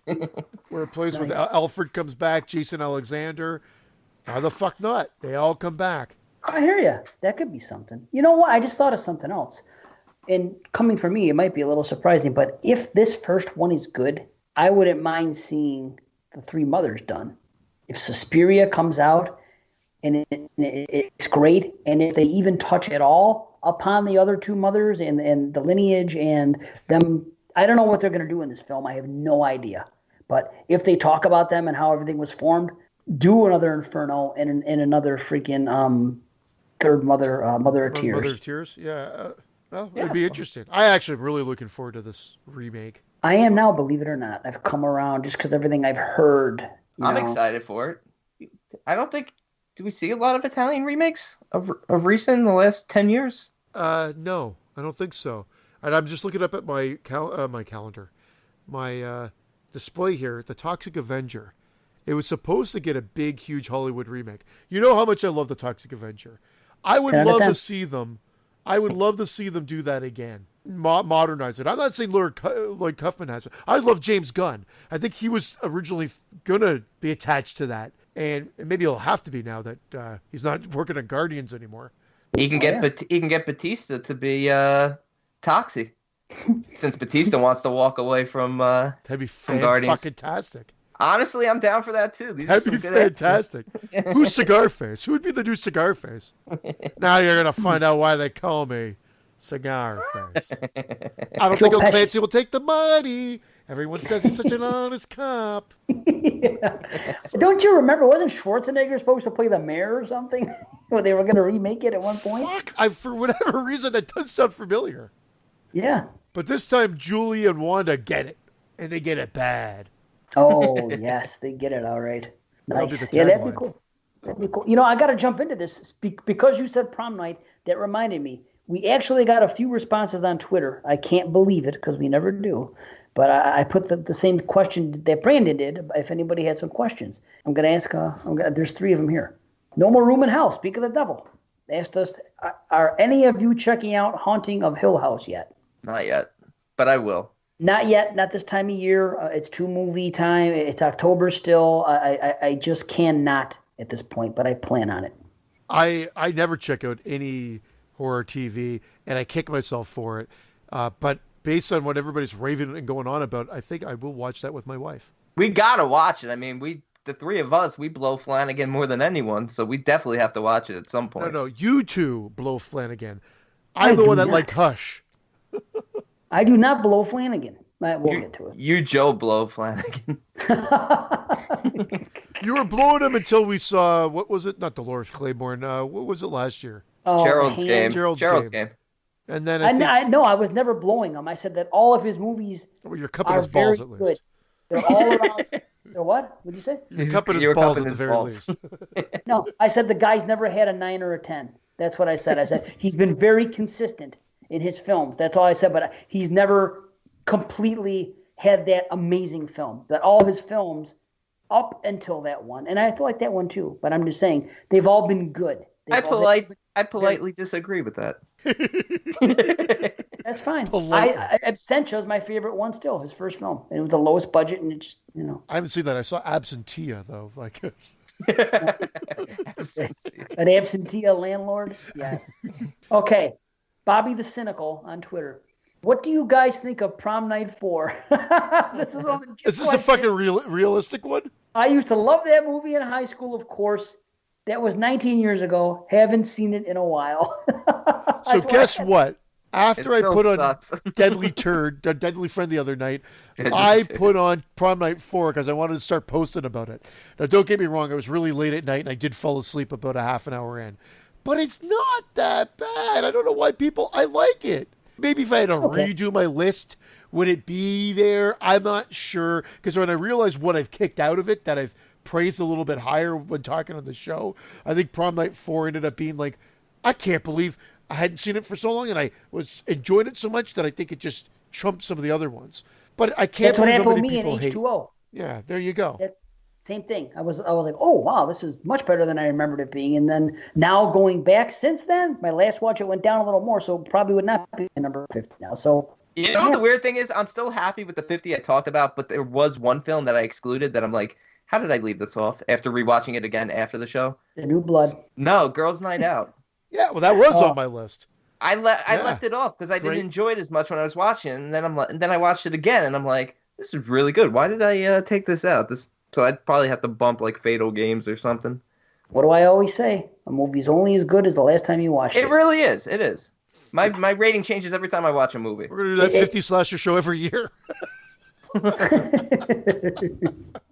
Nice, imagine that. Yeah, well, this year. Yeah. I don't have a list. If you asked me to do my top 50 right now, it would look completely different. I bet you guys could at least come close to what you had. Top 10 for sure. Maybe top 20 for sure. I don't even think I could do my top 10. I could do my top 5. I could do my top 5 maybe. I venture to say. I think maybe 3 would come off and 3 would go on max. I don't think it would change that much. But that's me. I haven't watched 50 Slasher since then, so it's hard to say. But to answer the question, Prom Night 4, Christian really liked it. It was on his top 50. We both watched it, I think, since because he praised it. And Liked it better than 3. And So, I still think he's nuts. I think you think I'm nuts because it was on my list. If I just said, you know what, a special shout out to Prom Night 4, you would have been like, what the fuck you talking about? Like, it's not as bad as everybody said. It would have died there. But because it was really like, loved the first 2, and I even liked part 3 a lot. So maybe part 4 was just a big drop. It was so boring for me, especially the first like hour. It took forever to get going. oh, it's not that bad. It's not that bad. I would still buy it if they put out a Prom Night box set. Absolutely. Except I don't want that the original reboot because that's really piss poor. Never saw it. No desire to. Yep. Fuck that shit. Okay. Last question. The VHS Savages podcast.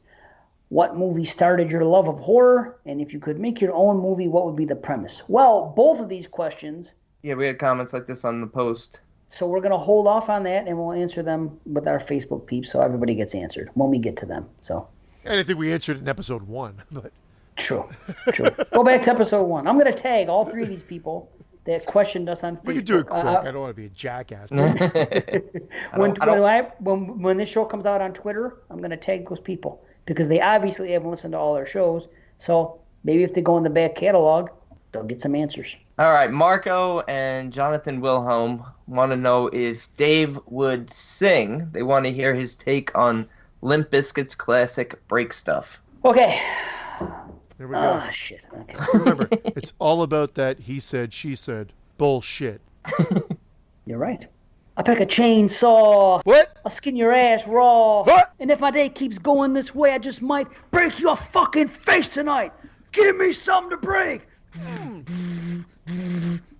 Give me something to break. It's all about that he said, she said bullshit. I think you better quit letting shit slip. Or you'll be leaving with a fat lip. It's all about that he said, she said bullshit. I think you better quit talking that shit, punk. So come and get it. Nice. Yeah. Not bad, huh? That was not bad. Everybody sucks. Everything is fucked. Christian, you okay? It sounded like you got a hernia. Yeah. Like, oh! Yeah. I'm more of a Corn fan myself. I could do some corn and shit. You know, biscuit, they're okay. But do you like corn biscuits? I love them. You know, I was All never a right. big, huge Limp Bizkit fan, but I love My Way. They do My Way? Yeah, they do their version. Oh. Yeah. Well, It's that's my Sinatra. way, my way or the highway. That, Yeah. When you said My Way, I was That's picturing Sinatra? right. Yeah, Or absolutely. Sid Vicious. Oh, that's... You know? I did it my way. That version's awesome. My way. At the end of Goodfellas? Yeah. Yeah, that's fucking great. Oh, God. Look what you started, Marco. I know. They only let Dave singing though, so I'm gonna fuck this up. Austin, what are your guys' favorite decades in horror, 70s till now? Favorite to least favorite? I feel like we've done this before, but we could do this real quick. I don't mind doing it again. Mine's Yeah. pretty easy. Mine's Go pretty ahead. easy. I think I think Dave and I are exactly the same. Probably. I don't know. We'll see. 80s are the best. Second best. Gosh, it's so crazy to say. I'm going to say it. Second best is 2010s. What we're in right now. That's the second best. The third best is the 70s. Fourth best is 2000 to 2009. And the fifth best is the 90s. Exactly the same for me. Exactly. That's it. I knew it. I knew it. And I would just switch the 90s and 2000 to 2010. That's fair. That's but otherwise the first three, 80s, 2010, 70s, 90s, 0 to 09. I can't believe the people that do not realize that we're in a golden age. I cannot believe it when I look on the social media and I see people say shit like that. I'm like, what the fuck are you watching? What are you doing? How do you not know about all this great horror that's been coming out? I want to shake them. I'm like, what the fuck? We have the so many Netflix effect. Unfortunately, you turn on Netflix, you put it to the horror section, you're getting the human centipede. I have nothing against the human. Actually, I guess I do have a little bit against it because it's just that's what you're seeing. I wanted to be in the mainstream. middle. I wanted to be Yeah, in the middle. that's it. Feed her. I'm telling you that's it. They have some good flicks on there, but I would not say it's the best representation of the genre. That's fair. Netflix is easily the weakest representation of horror right now with all the streaming services. You're right. I'll Fucking be so Tubi bold. TV is better. I promote this thing every show now. Yeah, it has ads, but I've been watching more on there because I'll put it on and go, holy fuck, they got this, they got that, they got this. Bada bing, bada boom, bada beesh. Don't call yourself a moron. Jeez, you're not that bad. No. Would I call myself a moron? It was a bad joke. Oh. There, you said, I watch moron there, etc. That was a good joke. I just went over my big fat moron head.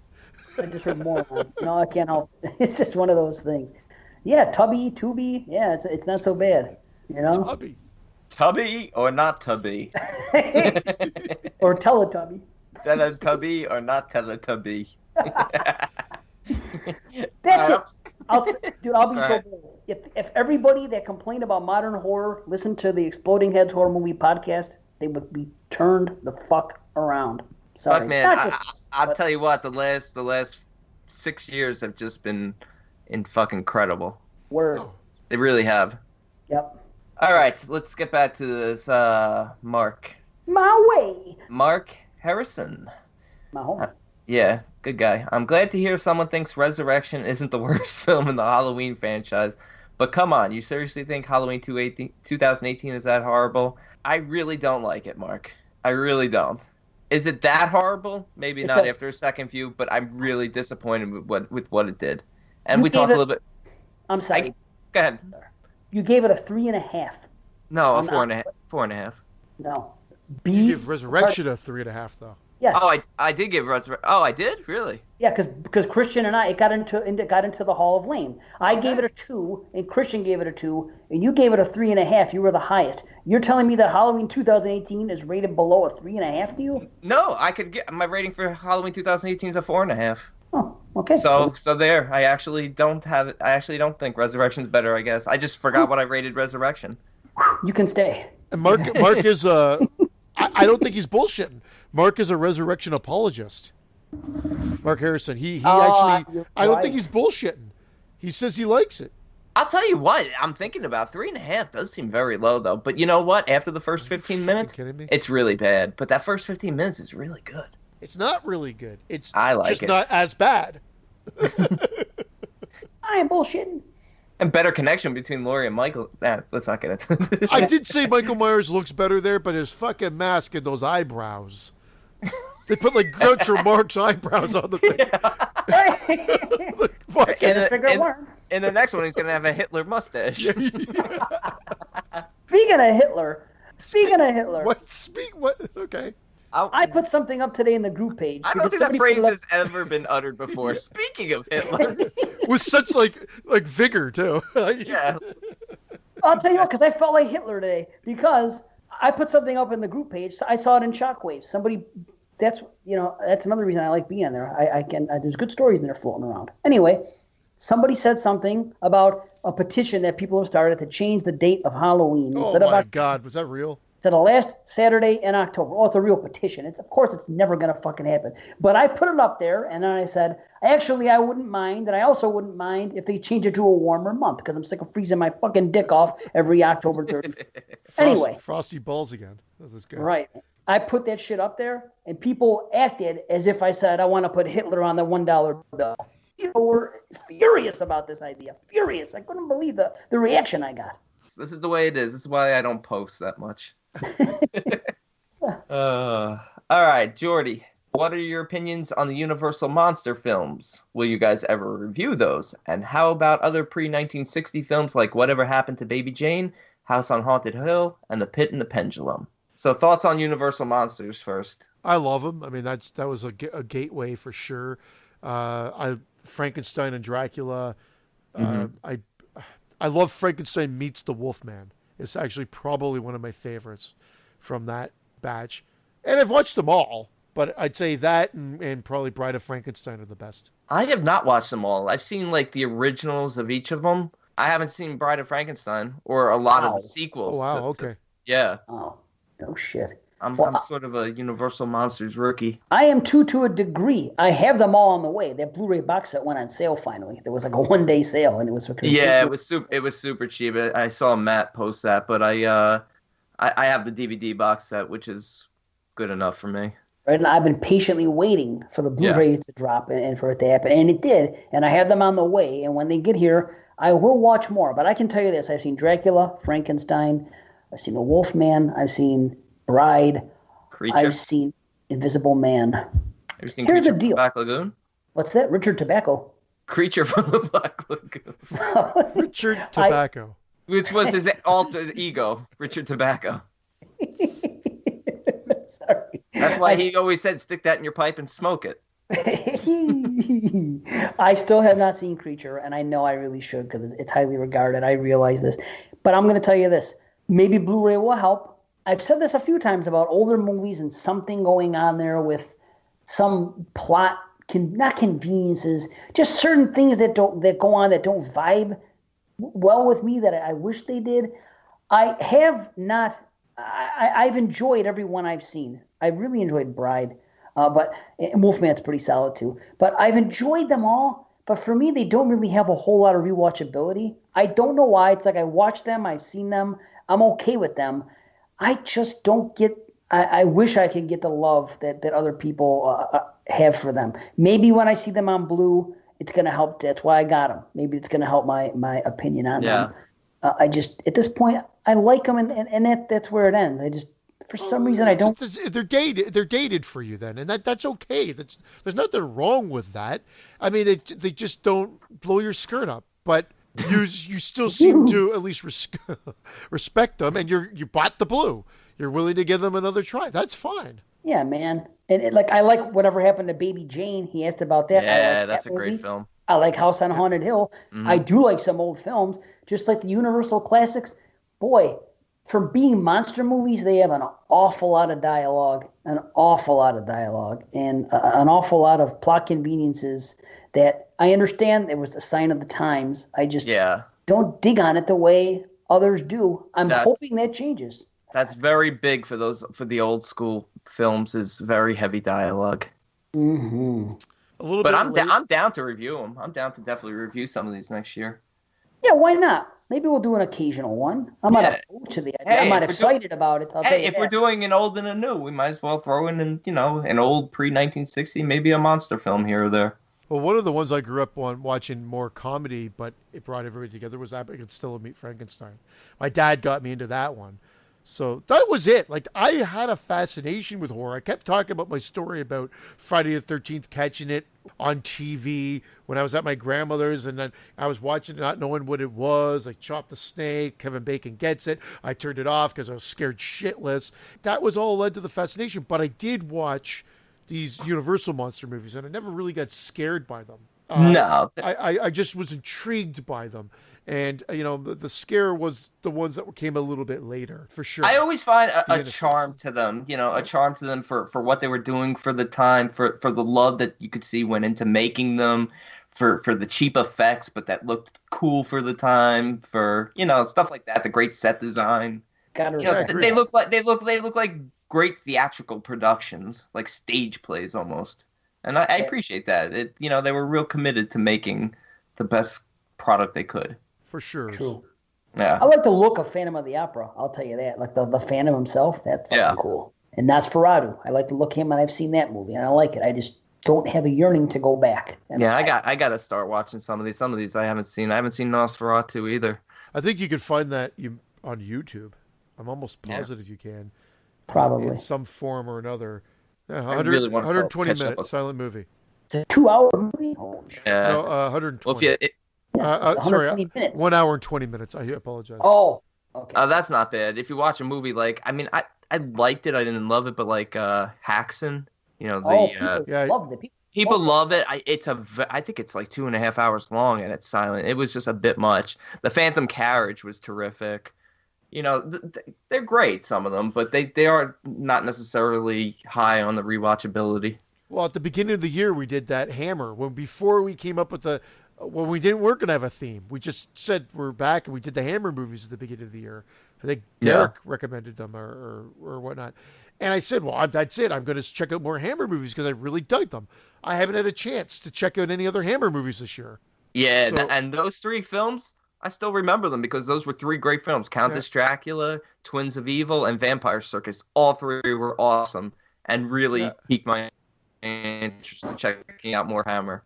I heard there's a Blu-ray box set that's like $30 and it has like 8 Hammer movies on it. So. Yeah, there's a couple different Hammer box sets. I want the box set with like all like the Dracula movies and stuff like that. I wish they'd break it up like that. See, those were the ones I caught. Again, I was fascinated by them, but Christopher Lee Dracula scared the shit out of me. Yeah. Like, I thought he was terrifying. Wow, nice. No shit. Cool. All right. How cool would it be to have a film with Universal monsters fighting against the 80s horror icons? It'd be awesome. Well, someone mentioned, what would you like to see, crossovers of? There's the perfect answer. That is a great thing. Monster Squad monsters, or the Universal monsters fighting the horror icons of the 80s. Yeah. Good luck trying to get the rights. You get the Universal rights for everybody else. Yeah, Mark wrote, Frankenstein could be created from Leatherface's victims. How's that for a plot? That's actually pretty cool.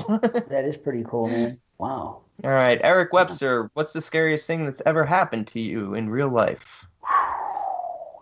I got places I could go. I don't know how to answer that because it's like, I'm thinking of scary shit that happened in real life.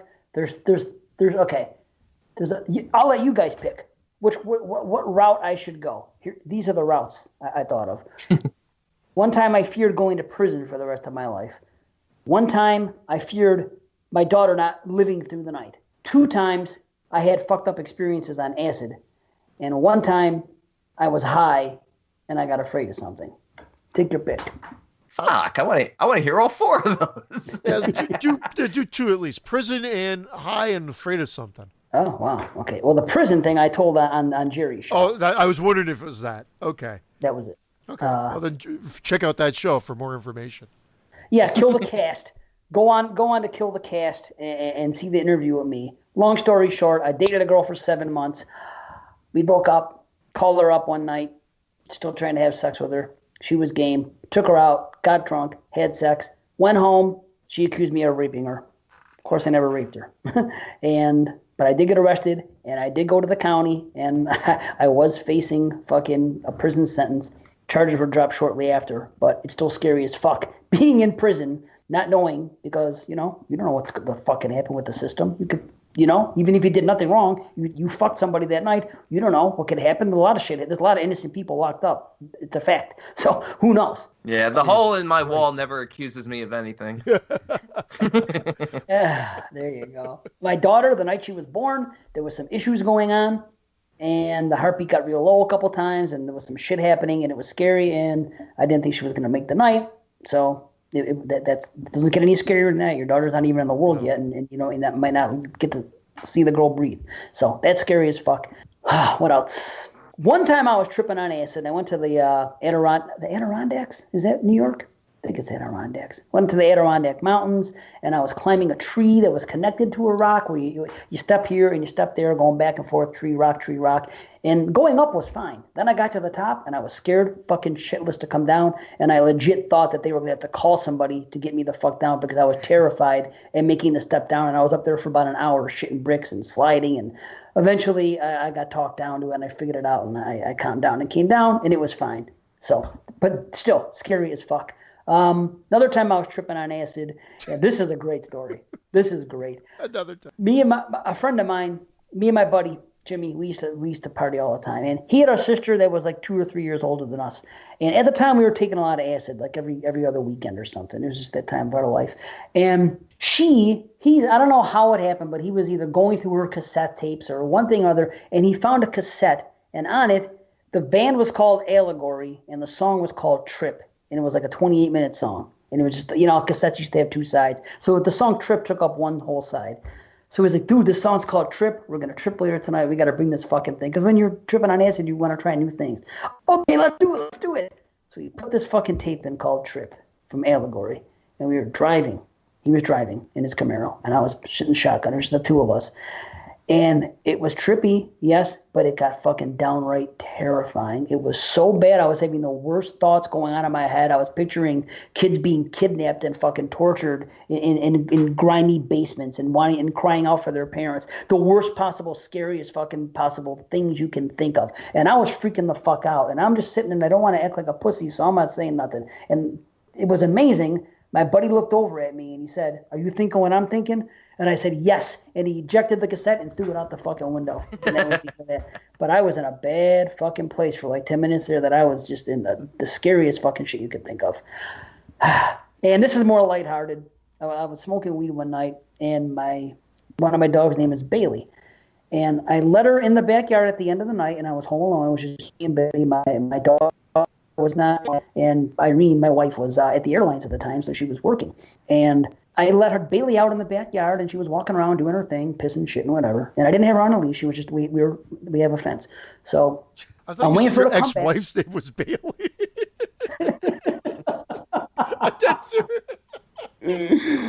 Sorry.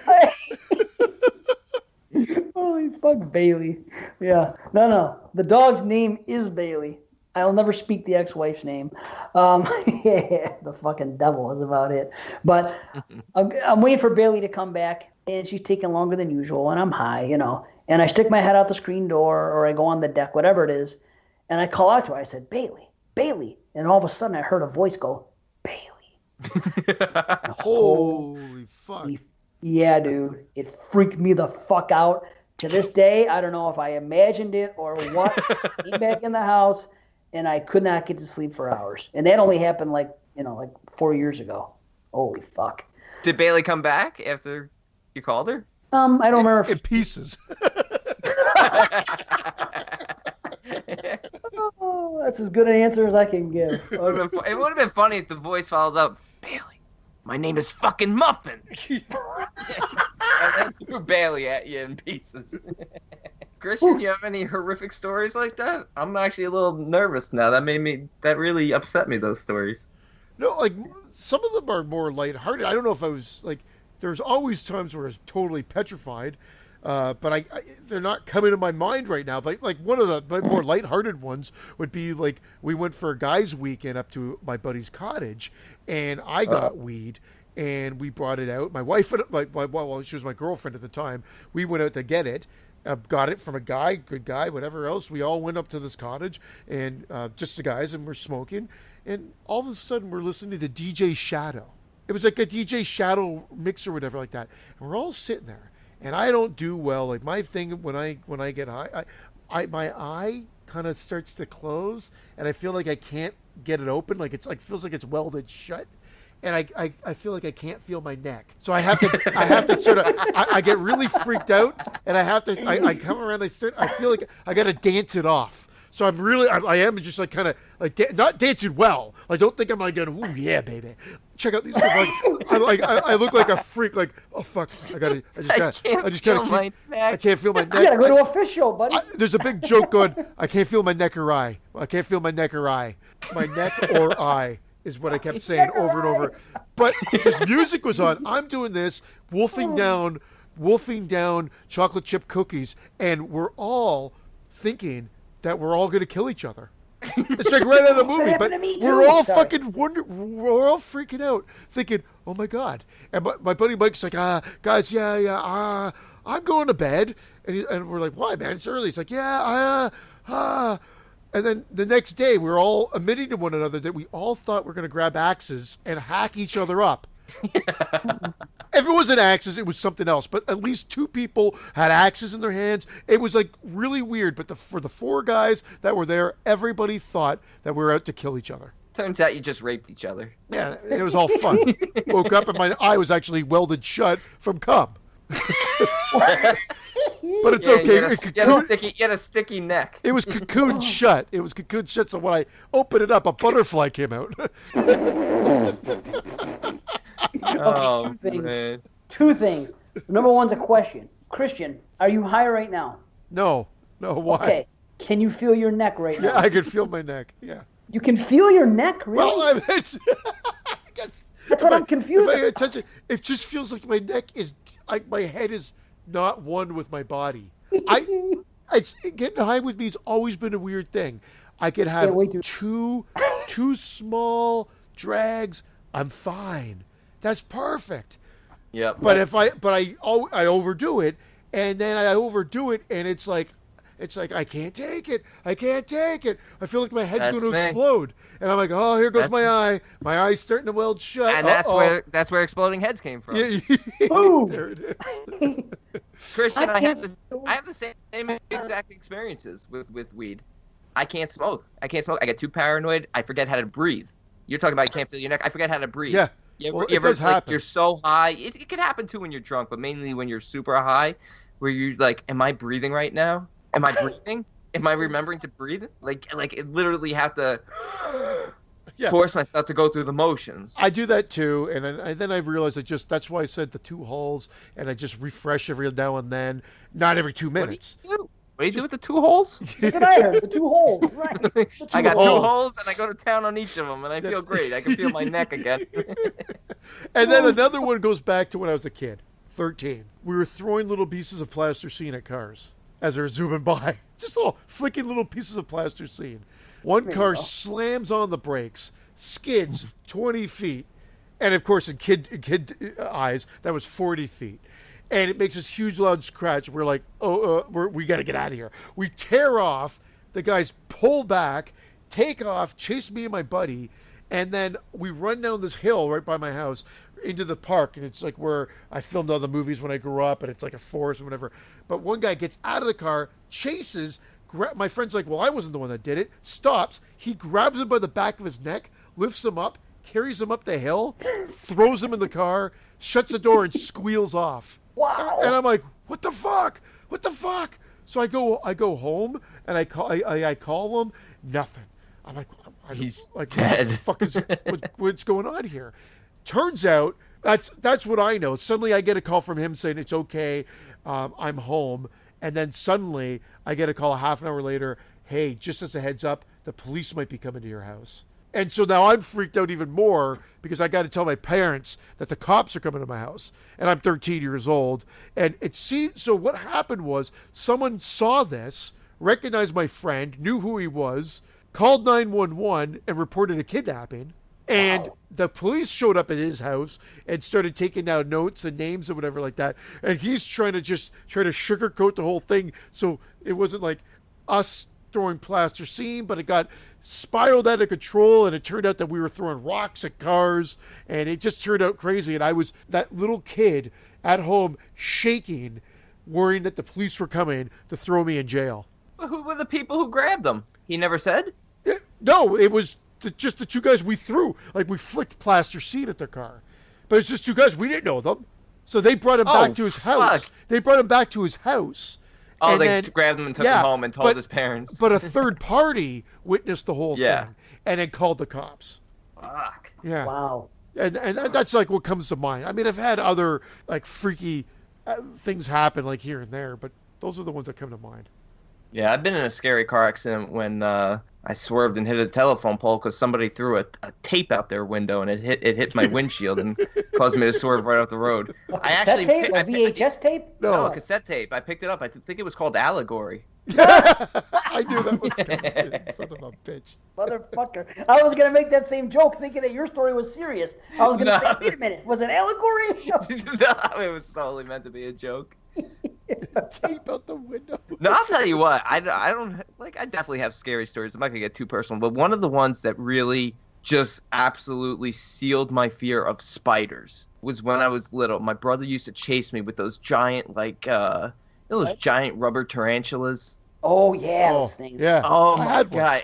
He would chase me. Yeah, and he would chase me around the house. And one day he chased me up the stairs. I ran into my room. And I slammed my door shut as he threw it at me. And it came through the door, but got caught in it as it shut. But it got caught on my side by just one leg and started sliding down the door because it was hanging on by one leg. And I was screaming at the top of my lungs. And I don't think I ever recovered from that. Like, we're literally going back 30 plus years ago, and I'm still traumatized. Holy fuck, dude. It was hilarious when I think that it got caught perfectly my one leg and then just started doing this down the frame. Oh, I was like, oh my God. that is scary. Holy Terrifying. fuck. I was done for. Wow. Dude, the thing that happened to you, see, a similar thing happened to me when we thought we were going to kill each other. And once again, it involved acid. But this was just Granted, weed. here's the funny thing. You were with weed, but here's the funny thing. I never had a bad trip. These are like 3 isolated things that happened when I tripped on acid. So people are saying, Dave, you should not have taken acid. No, I took acid like 100-something times, and these are the only fucked up things that happen that way. But anyway, I'm not condoning using acid. I'm just saying I was beating someone to the punch. That's all. Anyway, me and my buddy, the same guy that I was in the Camaro with through the tape out, my buddy Jimmy, we got together with 2 dudes that I work with. Actually, one of them was the guy that was with me the first time when I got trapped on the rock in the tree, and we were going up to his cabin, and we were gonna trip acid, trip on acid, trip balls, do our thing. So we got out of work, and I knew it was a little bit of a ride. We're in our car, and my 2 buddies, actually one of them is Matt B, who's on our fucking group page, Matt Bralinsky. It was Matt B and Bob K. They were in one car, and me and my buddy Jimmy are in another car, and we're following them because Bob is leading to this cabin. So this ride goes on for a while, and then we get to where the cabin's supposed to be, and we're driving on this dirt road in the woods, and it keeps going on and on and on, and I'm like, what the fuck? And I told Jimmy, I said, dude, I think that fucking Bob's going to kill us. I go, this is crazy. I go, how long? I think they're bringing us back there, and Bob's gonna fucking murder us or something. This is ridiculous. How long we're driving in the fucking pitch black in this dirt road? How far back can this place be? I go, I was half kidding, but still. So anyway, we finally get to the place and we park, and we get out of our car, and they get out of their car, and the first thing I said, so guys, what's it gonna be? Guns or knives? I told them. Oh, yeah. Just making a joke. What are they going to kill us with, guns or knives? Well, they bugged out because they thought that I was saying to them that we were going to kill them, and then making them decide what's it going to be, guns or knives. At least this is on acid, though, because I had a similar experience that C had. I got paranoid and high on weed once. I was doing bong hits with friends in college, That'll do it. and we were done. I'm walking around the hallways. All of a sudden, between the dorms, I'm walking around the hallways. All of a sudden, the floors start doing waves. Oh. I'm straight up hallucinating at this point, and you don't hallucinate from weed, from just weed. So Not usually. It can happen. But... Well, I went back into the room where these guys were, and they were big druggies, Right. And I said, guys, what did you do? What was in that? I'm hallucinating. They're like, oh, don't worry, it was just PCP and heroin. And what? They said it fucking with you, right? Yeah. You know what? That's the way they said it, and that's all they said. And I left, and I went outside, and I think I stayed outside for about 3 hours, just walking back and forth, trying to convince myself that I was okay. Eventually, I had to go to my RA and tell her that I was high as a kite, and that I think I smoked some bad weed. I didn't rat on these guys, but I had to tell her because I thought I had to. I thought I was going to die. That's I thought I was dying. Yeah, this was bad, and all I remember is one of my dorm mates, one of the guys who lived in the dorm right next to mine, tucking me into bed and kissing me on the forehead. Guy named Kip, putting me to bed, covering me up, and kissing me on the forehead. Tip? T-I-P? No, K-I-P. Kip. Just the tip. Who knows what he did after I fell asleep, but I remember him tucking me in, kissing me on the forehead, and telling me it's going to be okay. And the guy's name's Kip. And I'm like, what the fuck? I had to call my parents. They had to come pick me up and bring me to a doctor. I had to confess everything to a doctor. I was not right for like a week. I was like Chris Tucker in Friday when he woke up in Debo's pigeon coop. That's how messed up I was. I had the shakes. I was in a bad place. And then, of course, the first thing we say the next morning when we all come out, we're kind of looking at each other. We're all kind of laughing, and then all admitted it. But everybody's like, the first thing we thought was like, okay, what was that laced with? Because it just seemed like it couldn't have just been weed. No, because of what we all went through. But we had no clue. I don't know. I never found out either, and I told my doctor, I'm like, that was not weed because I had smoked before. I think I smoked a few times after. Never did bong hits again, but smoked maybe a few times after. But weed, I never had any weed that was supposed to do that. That was not normal. Did it taste like weed? You would have known by the taste. As far as I'm concerned, it tasted like weed. But I mean, I swear, straight up hallucinations. I was really freaked out, and I never did acid or anything because I know I wouldn't be good on that. I never did acid or shrooms. You do not want me on that. Shrooms fucking rock, dude. I did ecstasy once, and that was enough for me. Whew. All right. Well, that was a fun question. Holy shit. Yeah, fuck. We got a lot. Let me try to breeze through these. All right. In regards to modern filmmaking, 2000s on, who is a master of horror, and what are some urban myths from where you live? I'm sure everybody has urban myths. I do not. I always hear this question come up, and I can't ever remember shit from my area. We have the Jersey Devil, which I believe is like in the Pine Barrens area, and he's supposedly like a Bigfoot or Yeti type, but I'm not 100% sure. But he's the big one here. Well, they did that last broadcast, right? Yeah. Oh, yeah. We've got the frozen hot dog girl. A girl that went to high school, and she froze a hot dog and used it as a vibrator. I don't know if you guys had that too. You know, there's other ways to defrost those things. You could just put them in a microwave, but that's what we had. So why is that scary? Is she It's not scary. I had nothing, but that's a true story. At every high school you went to, there was a frozen hot dog girl in this vicinity. It's the craziest thing. You guys I hate to burst your bubble, but we had no frozen hot dog girl. No, we had a girl that put peanut butter on a pussy and her dog licked it. I think we had that We've too. all done that. They're sisters. We've all done that. Right? Woo. So, okay. There was urban legend and something else? Modern filmmaking. Who's a modern master of horror? Nobody. Nobody is a modern master of horror, in my humble opinion. What about somebody like James Wan? Would you put him there yet? He'd have to be the closest. No, but he would have to be the closest for the sheer amount of volume and hits. Yeah. He would be the closest. It's weird, though, because he's got The Conjuring, Conjuring 2, Insidious 1 and 2, Dead Silence, and Saw, of course. Yeah.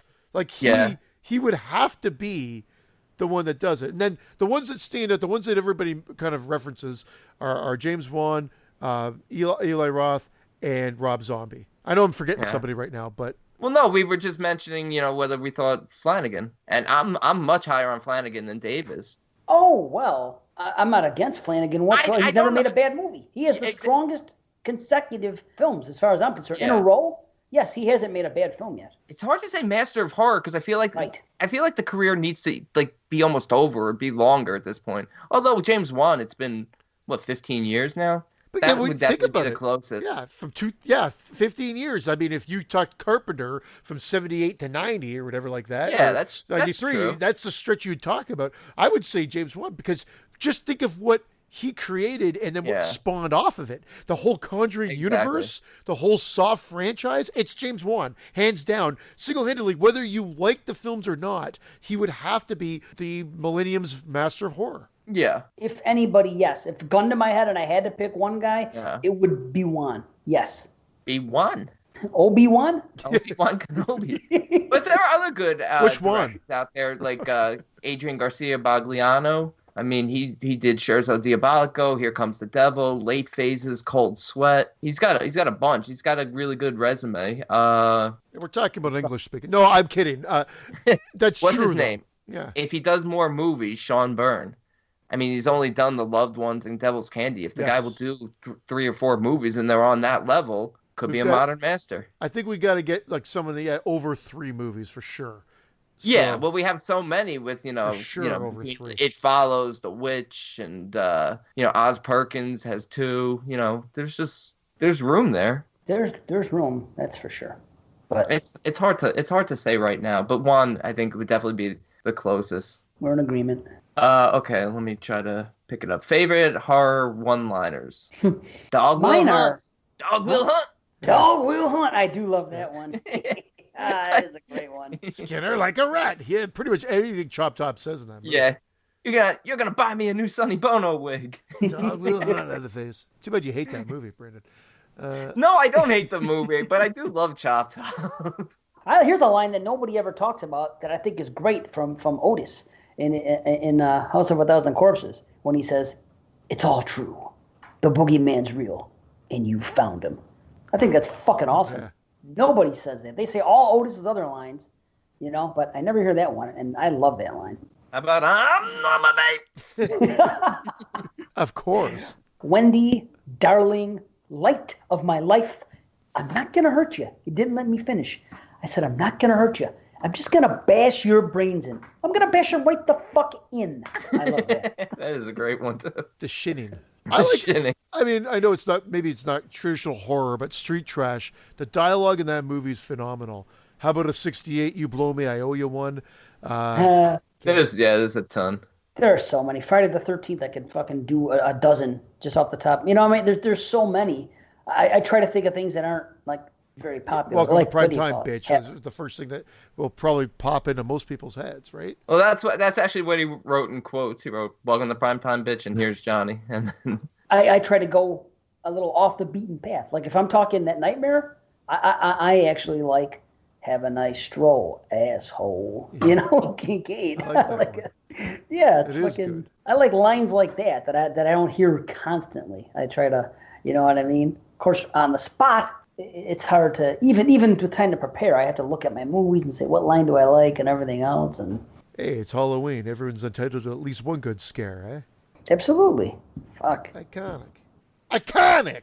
fuck, there's a lot more posts here. Let's rifle. All right, let's see. All right, Rifle. How have you guys ever met face to face? You could do an awesome show live stream episode. There you go, episode 100 done. That's from Caux. No, we have not met. Eventually, we will. I mean, Thank we're you. looking at each other face to face, but we have not met. All We've the not time. been in the same general vicinity. Maybe episode 100. Maybe. If What first got Patreon- you guys into horror Thank and you, at what Patreon. age? That's from Debbie. What's Sorry, that? But Debbie Overly. What first got you guys into horror and at what age? Friday the 13th, Part 3, 11 years old.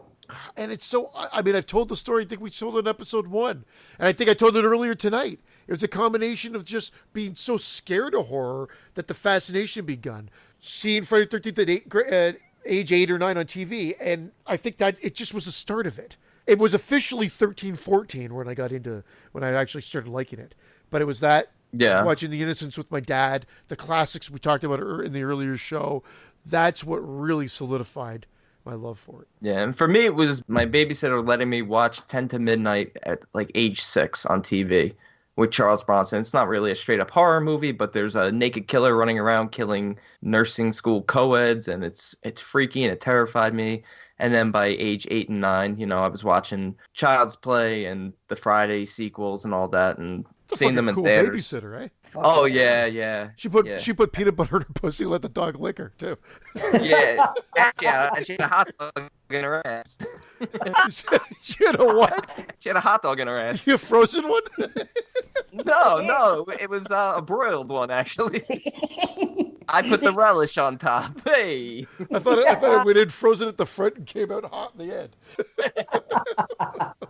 Oh my god. Okay, Adam Flavor, reveal your guiltiest of guilty pleasures, and also which celebrity would you bring back from the dead? Guiltiest pleasures. Honestly, I don't know. Is there anything I don't feel guilty about what I like. I don't either, but I'll say the Golden Girls. I love the fucking Golden Girls. I used to watch that all the time with my mother. Love the Golden Girls. Yep, I love But them. there's that one joke. I always loved it. They use it in a couple of episodes where B. Arthur would be like, hey, Rose, pass me the paper over there. And then Did she hit her? Yeah, and she'd hit her. But then one time she'd be like, no, the sports section. Like it made a difference. The ticket didn't hit her. I thought that was just one-upping the joke. I thought that was brilliant. I love That was a good show, man. Fuck yeah. Grease 2. And Grease, for that matter. I love those movies. I always say Howard Stern's Private Parts. I don't know if I just love that movie. Maybe it's not a guilty pleasure. The Adventures of Ford Fairlane and Last Nice. American Virgin. That's a good movie. And porno. Just all porno. It's a guilty pleasure of mine. I don't feel guilty for porn. I don't either, except maybe some of the gangbang stuff. But Like, how many dicks does she need? hey, it's never enough. And which celebrity would you bring back for dead? Right now, I'd bring back Donald Pleasance because I want his thoughts on Turkish Loomis. Brilliant. Brilliant. Rod Serling is always going to be my answer. Oh, great answer, man. Yeah. Fuck the man. You want to fuck the man? He's bringing him back yeah. to fuck the man. Put on the spot, am I? Holy shit. How about Anthony Perkins? No, my mates. What do you want to fuck him too, Christian? For the Psycho reboot. Fuck the man. Okay, what's your manscaping policy? I don't have one. I thought we talked about this on the show, too. The sloppier, the better. Now, I haven't trimmed down. Like, this looks like This looks like Bruce Willis Die Hard 2 style. Like if you look without the 5 o'clock shadow on my nuts, of course, but it's all trimmed. I don't like a lot of hair. I have hair, it's trimmed. Mine looks like Fidel Castro smoking the very end of a Cuban. And the cock is the Cuban? Yeah, the very last bit, right before it just like completely goes to ash. Yeah. Just a little nubbin. Yeah. Nubbins. They called him Nubbins. What the fuck? Nubbins. All right.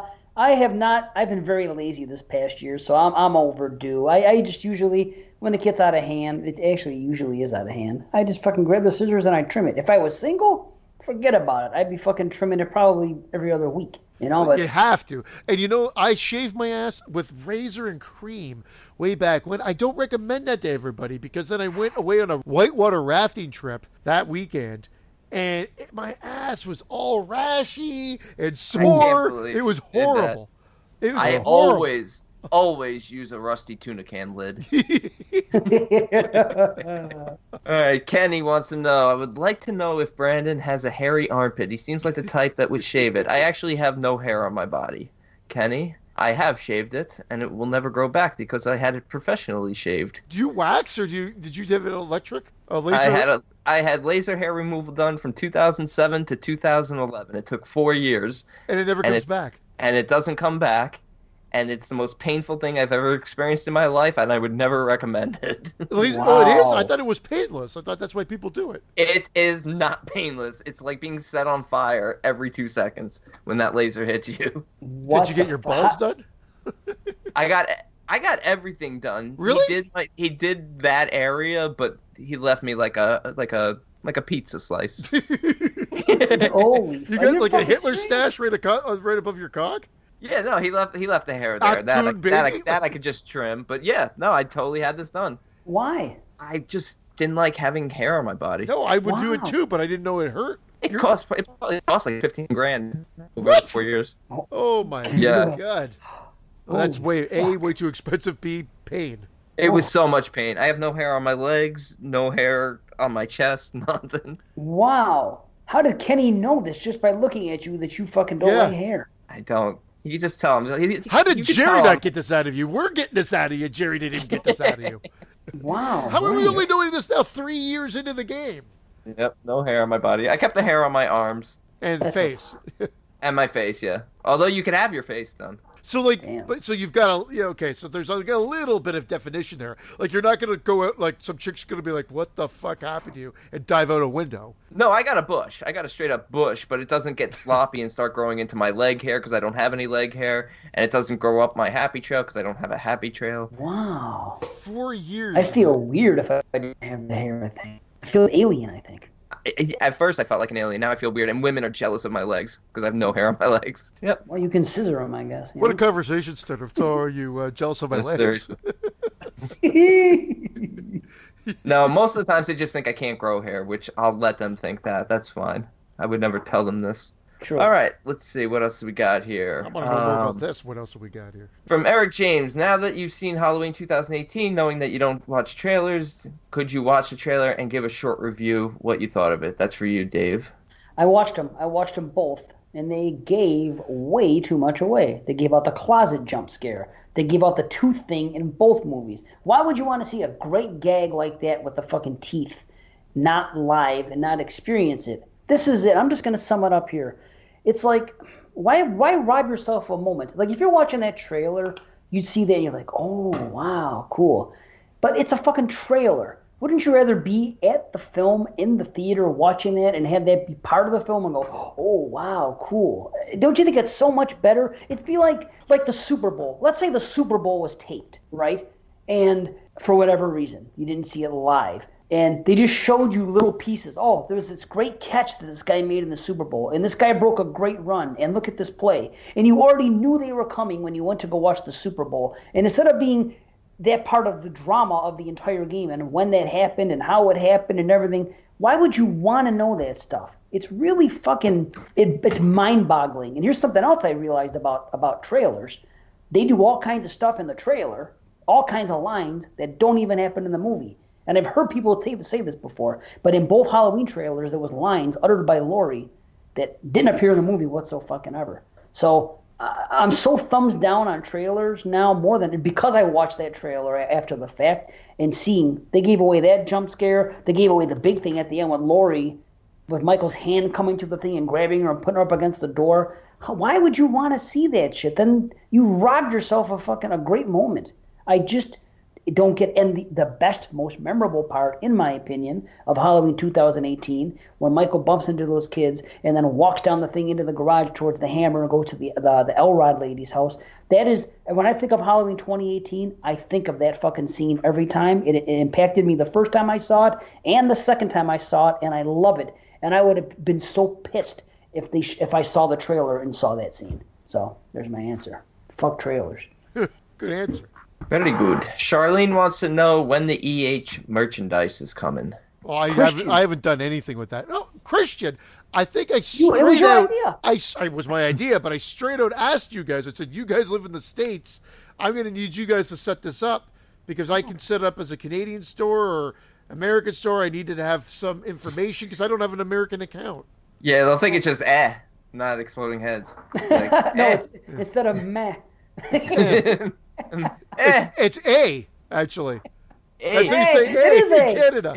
In Canada. You know what I'm going to do? Just in Canada. That's how you say it. A? Oh, shit. Exploded heads, A. That's perfect. There's our shirt. The Canadian one, yeah, exploding heads, eh? EH. Good. It'll be me and Jim wearing them. Favorite literary horror. And Dave. I didn't hear that. I was too busy cracking back jokes. I didn't. Favorite literary horror from Holly. I don't read enough. I only read King and Barker, and my favorite book by King is my favorite books are It, Misery, and The Stand, and my favorite book by Barker is Weave World, and Weave World may be my favorite book. Period. And I just read after we did the episode was The Hellbound Heart. The reality is that that is good. It's good. My favorite that I read of his back in the day would have probably been Damnation Game. I knew you were gonna say. Yeah, Oh, and shit. then I think for the ones that I read of King, I'd say Misery. I agree with you, Dave, on that. And then I think the book that stuck with me the most was American Psycho, just because of. I need to start reading. Such an idiot. And I did. The last horrifying thing I read was the group policy on shockwaves. Booyah! And The Girl Next Door. Fuck Jack you, Ketchum. Ryan. Oh no! I'm just There's our kidding. show. All right. Alex asks, question to Dave and Christian, what is the most baffling thing Brandon has ever said on the podcast? Neil replies, have you listened to their Halloween 2018 review? Alex wants to know if there's anything else. And Neil says, it can't get any more baffling than that. Have I said anything that baffling? Like, besides, No. I mean, okay, whatever. No, not really. I mean, there's things that we might not be always in agreement. The one thing that did baffle me is when you did say, I'm not sure if I think I like Resurrection more, but obviously we already figured out. That was like, I was like, that's mind-numbing. You thought I was mad at you. I wasn't mad. I just didn't agree with that. But as we already established earlier tonight. Other got upset when I said that. It's not the case. Because Alex was like, I wasn't that mad at him until he threw that comment out. That was it. But otherwise, was- no. I don't think you've ever said anything baffling. You'll do things to be a little bit more surprising, which is good. That helps the show. Yeah. All right, cool. Yeah. I can accept that. All right, John Rhodes, what's one horror film you'd like to see remade and by who? I got a good one on this. Shit. I got a good one. Go ahead. Good question, John. Thank you. That is a By good the way, question.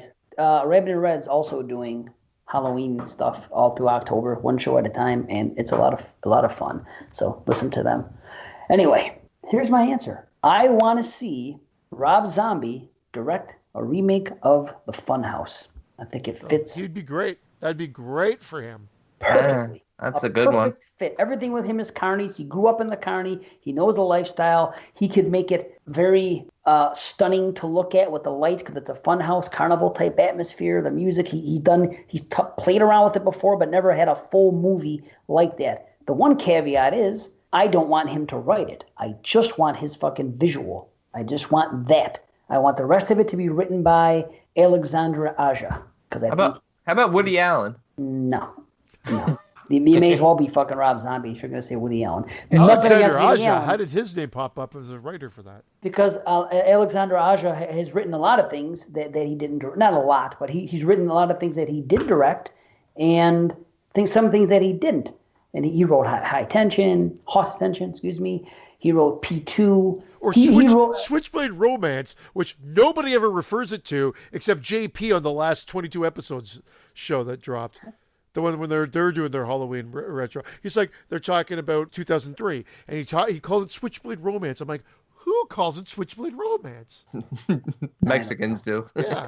I don't know. I would actually like to see Woody Allen, a serious filmmaker, do a slasher film because he writes such strong female lead characters that I think he could write a final girl like no other. That's cool. That's not a remake of a movie, but what remake would you do?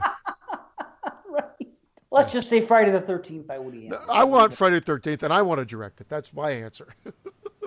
Oh, Done. I had the best answer. Okay. Wow, that might be the worst answer. Nobody wants to see that. There, Brandon goes again saying bonker things. He really bonks you out. Enough we have to put up with those 31 Elf on the Shelf videos a year. Now we got to put up with your version of Halloween of Friday the 13th. The best part of that is I haven't done that for 4 years. I know. Everybody It just feels like assumes. yesterday. It feels like yesterday. I'm just kidding. I actually like those I videos. know. I miss those videos. All right. Do any of you guys read comics? If so, what are some of your favorites? That's from Keith. I went through a huge comic phase with the iPad and having access to a ton, and I read through. I think I went Walking Dead 1 through like 100 and something, but I just don't know. I stopped.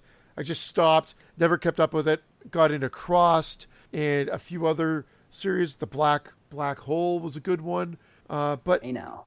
you know what? I just don't have the time anymore. Yeah. Oh man, we still got a lot. All right. Ask Christian, what is up with Canadian bacon? Is it just ham? Don't they have real bacon in Canada? They have real bacon in Canada too, but yes, it's back. It's like almost like a back bacon ham crossover, Canadian bacon. But they've got, and you put it on Eggs Benedict. So shut the fuck up. Eggs Benedict is great. And what's a Canadian tuxedo? I don't know that. I've heard that, but I forgot what it was. Well, I get is that like an urban? Pamela's Tale is a comic book people should read. Friday What the is? 13th. Pamela's Tale. It's Friday the 13th stuff about Pamela Great. and Jason. Yeah, it's You already spoiled it. I didn't know she had a tail. 2 issues. 2 issues. I've got them in hard copy. It's fantastic. Canadian tuxedo. Oh, it looks like it's a blue jean jacket, blue jeans, Right. and a white shirt with a tie. Yep. That's it. Never that's fucking awful. heard of this before in my life. You fucking Yankees. Yet he's wearing a Canadian tuxedo right now as we record. Nice. I'm gonna give you a Columbia necktie. Do you wear that with a Canadian tuxedo? Does a Colombian necktie go with a Canadian? Okay, I'm getting One could lead to the other. A Canadian tuxedo could lead to a Colombian necktie in my neck of the woods. All right, here we got one from Jan Dubavin, or is it Jan? I don't know, but here I want you guys to interpret this one. What's a bad movie on a scale of 1 to 10? Below 7? I would guess below 5, but this Brandon guy says he hates movies but still rates them above 5. So is he a dying breed, or does the rest of the EH cast agree? First of all, I don't love the phrase "this Brandon guy." Whenever you hear that, it's always like, "Oh, this fucking guy, this Brandon guy, this piece of shit here." So How about this hairless Brandon guy? I'll take that. No, but you know what? I don't think I Anomaly. rate bad movies above a 5. I don't either. I You think said that you rated. You said you hated a movie, but He gave it a said, 5. he says I hate movies and I rate them above 5. I don't know about that because usually if I rate something above a 5, I at least say it has a rewatchability to it. When I go 5 and below, it's usually like I'm indifferent or I hate it and I don't want to see it again. Right. 5 for me is just a movie that was made. I watched it. I'm not going to watch it again. It was an effort. It was okay. Move on. You know what I mean? That's it. 5 and below 5 is just how bad is it? You know what I mean? On that scale. 6 is a movie that I may not watch again, but it was okay. 6.5, I will watch it again. 7 is good. 8 officially is great. And then the level of greatness goes between 8 and 10. That's it. Real easy for me. That's why I get a lot of 7.5s. I got that from Jason Lloyd, who's the king of 7.5s. Yeah. But because to him, he said the same thing to me once. 8 is great. Because when I go with 8, I can call that movie great. So that's why I think he has so many 7.5s, because they're fringe for him. And I have had my share, and it's like, I'm not ready to call this movie great, but I'm going to go high on it enough to have it a 7.5. Hey, I've been doing that also to avoid rewatches, because I'll even go as high as 7.75, but usually it has to be an 8 or above to warrant a rewatch in terms of coming up with year-end lists and stuff like that. I mean, I'll get to other films, but I'll rewatch anything 6 and or above, because there are movies that I just really enjoy, but I can't give them higher than a 6. They're not great films, but I just enjoy them. Yeah, you were fine. I gave Split and Don't Breathe both 6s. I've watched both of them more than once. I would probably come up a little bit on both of them, not immensely, maybe a half point. That's it. But I shit on them more or less during the show comparatively to you two. However, it was just offering a different point of view. I did point out things that I liked. But yes, usually anything below a 5 is considered bad. To me, a 7 and above is a recommend. To me, watch everything so you can form your own opinion, because people aren't going to always agree with me. That's just the way that is. Okay, Jim K., can you ever see Nicolas Cage as Jack Torrance? Yes, absolutely. After I read that, I thought about it for about a minute, and I'm like, yeah. Yeah, I like that, actually. You're onto something, Jim. Hasn't he just been Jack Torrance for the last 4 movies? Right? I'm skipping a few here, a few jokes and stuff. Okay, yeah. Sam Edwards, assuming you have an unlimited budget, if you guys could design your own horror film, what type of genre would it be? What's the plot? Who would you cast? Who would do the special effects? And who would produce the score? Wow, that's a lot. Mine's quick. I'll give him something, since if you guys can't come up with anything, that's fine. I'll store him this bone. Because of Halloween 2018, I want to see a Friday the 13th 2018, which is the direct sequel to Part 1, where Alice survives. For 40 years, she has been like someone that does counseling, and she's counseled people that have had trauma and everything else. And after 40 years, to make it a real big deal, she returns back to the site of Camp Crystal Lake to do it's a retreat for people that have trauma, PTSD, different things. And she's there doing her thing. And that's when Jason finally rises and stalks her. And it's all Friday the 13th, people. We're going to bring Savini back. If he doesn't want to do it, we'll throw in KNB. We'll get Manfredini back. And obviously Alice is going to be Alice. Jason, I want it to be Steve Dash. Part 2, Sackhead. Come out, fuck shit up. That's what I want to see. If you throw in KNY, I'm all in too. I want to know, has he been living in the woods for 40 years? Or does he just pop, or is he a ghost? I haven't got that deep into it. He's not a ghost. I want him to be a real person. I don't know. I haven't got that deep. I just thought that because of Halloween, I was like, I want to see this happen with Friday. And I think it could work. She's a survivor. And there we go. I want to see the Turkish Crazy Ralph. Don't go in there. That's the worst Turkish accent ever. Where are you going? This place is still doomed. It's been doomed for 40 years. I think he's the Yiddish Crazy Ralph. You sound like he's speaking. It's still funny, though. Somebody say it's got a death curse, but you're funny. You'll never come back again. I don't know what that is. Nobody wants to say it's got a death curse with their Turkish accent. It got a death curse. A death curse. Do you understand me? Stay the fuck away from Camp Crystal Lake. Dave answered for all of us. Perfect. There you go. Move on. Unless Brandon wants one. No, I want to think about a question like that. I'll come back to it at some point. Derek, if they made your dream crossover movie, what would it be? I have money. Christians would be Chopping Mall versus Deadly Friend. I think we talked about it. Yeah, Universal versus 80s New Wave. Oh, so New Wave now. 80s horror icons versus Universal horror icons. Good answer. I want to see Sleepaway Camp versus Cheerleader Camp. 2 female killers going head to head. You know what? I'm with you certainly on seeing Angela versus someone, because I think she's just so underrated. Angela versus Angela. Angela with cock versus Angela with no cock. How about Angela versus 2 cocks? James Cox? 2 cocks, 1 cup, and Angela. 2 cocks. All right, Jordan Bennett. Here's the topic. Netflix horror shows knocking it out of the park. Hill House, Haunted, and Sabrina. I have not watched any of them. I've heard positive things, but I will get to them. I did want to bring up one thing and just ask, because I know Dave loves the show. Has he even started Apocalypse, American Horror Story? Fucking awesome. Yes, I have, and it's a fucking American Horror Story fans fucking orgasm. I love it. And I want to respond to that because I've also watched the first 7 episodes so far. There's 3 left, and I 100% agree with you. It is by far my favorite season so far. They are fucking killing it. They are fucking killing it. It is so good. And by hearing that, I may check it out in the next 10 years. You guys know who Sabrina is on this show? Yeah, Kiernan Shipka. From, yes, I just looked it up. Yeah, What? I just looked it up because I wanted to see if she was going to be hot. And if I could say she was hot, and it's Kiernan Shipka, and I love her, hot or not. I heard mixed reviews on the show. I heard the first half of the show was really good, and then it kind of goes a little bit downhill. But I like her enough where eventually I'll check it out. Yeah, everything she does, she's been good. Yeah, man. Wow, that's good. That's good shit, Kiernan Shipka. I was thinking when I first pictured it, I thought it should have been that chick that is like ridiculously hot from The Babysitter. What's her name? Samara Weaving. Samara Weaving. Yes. But it's not. But Kiernan Shipka is a better actress. That's cool. I'm watching it just because she's in it. Wow, nice. Yeah, a lot of good shows. A lot of good shows out there. Yep. That's the end of the list. Good. Boom. We have to read these emails, We put these emails off.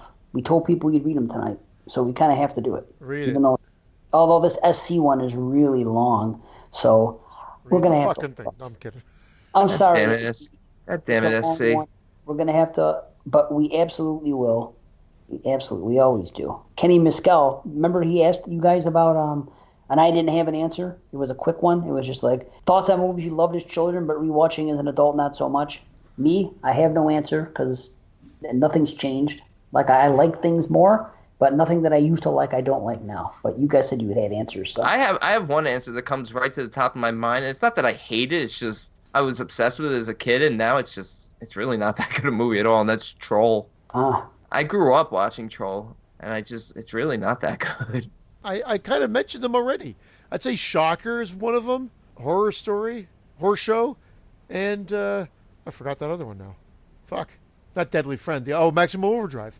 I mean, I put these things, I used to watch Maximum Overdrive like weekly. AC/DC soundtrack, the whole 9 yards. I knew it was dumb as shit, but I loved it as a kid. Now when I just got older, I'm like, yeah, no, it's just pretty much dumb as shit. But there's still a fun factor there. Yeah. But it's a dumbass movie.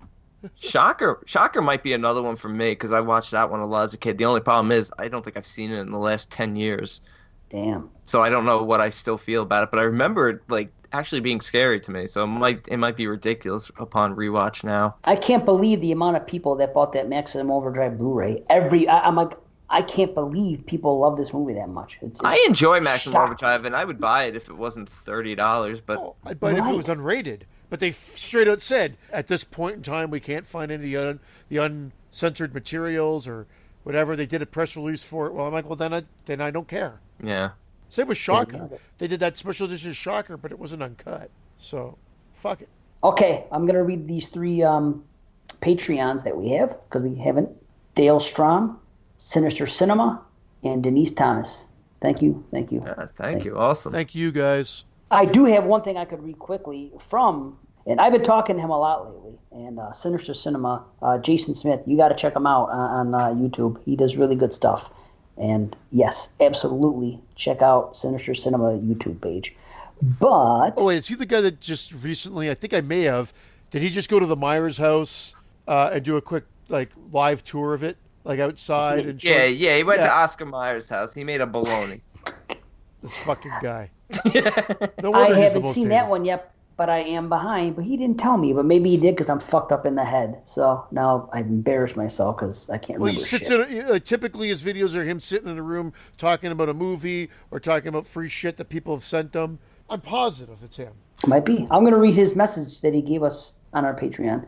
Hey guys, I'm a fellow horror YouTuber and just started a podcast of my own. A couple of weeks ago, I was moving and needed something to listen to and wanted to research other podcasts since I'd never really listened to one before. Listened to a few horror casts, but nothing really clicked. Then I found your 7.5-hour top 50 slashers and threw it on, not expecting it to be 7 hours worth of interesting listening, but ended up listening to the whole thing in one day. Yeah. I am also a slasher fanatic, and I'm always very critical of supposed experts on the genre, but you guys really know your shit, which is extremely refreshing for me. I feel like I found a set of guys I would actually hang out with and not get bored with. My biggest draw to you guys is that you almost never shit on films and try to find the good in even the worst of shit and give everything its fair chance. That is what I'm all about. I knew I had to support your channel. I only support one other. You guys put in so much time and effort that it should be rewarded in some way. I look forward to getting to know you guys and promoting you on my channel as much as I can without being annoying. You guys truly are exceptional podcasters. Keep it up. Awesome. That's fantastic. Thank you. Yeah. No, it's not. I was confusing him because the same day I was watching his stuff, I watched some other stuff too. And now I feel bad that I can't shit out the other guy's name. Sorry. We wanted some music in this episode. So thank you for the message. Thank you for everything. And much appreciated. And Patreon, www.patreon.com/explodingheads. Check us out. Give us some support. We've been doing things out there. We had a giveaway. Nobody responded because nobody watches the videos. But we want to give you guys something. We're putting stuff in. I have so much stuff to give away. I have a pile of movies. If you win, just contact us. Contact me personally. I'll let you pick from a pile of movies. I got piles of films to get rid of. We'll do another video next month. Yeah. We'll do something. Absolutely. We'll get on there. We'll do another drawing, another giveaway. We'll figure it out. Just start at $1 a month, and you're in on every giveaway and everything. So check it out. And it is Sinister Cinema. I just didn't scroll down further in his page. So yeah, cool guy. And you got to check it At the Myers House with Brad Thornton. It was a cool video. Awesome. Check that out. So it was him. Nice. Well, I know he's been doing those slasher videos a lot lately, and I think they're once a week. I can't remember exactly how often they come, but he has a whole series of them. They're you know what they are? Huh? Oh, no, I'm sorry. I was singing to myself out loud. Slasher Sunday reviews he does. What an asshole. I'm singing the Oscar Mayer song. Yeah, to himself. Like, we're in a fucking show here. I'm just saying, Michael Myers has a way with BOLOGNA.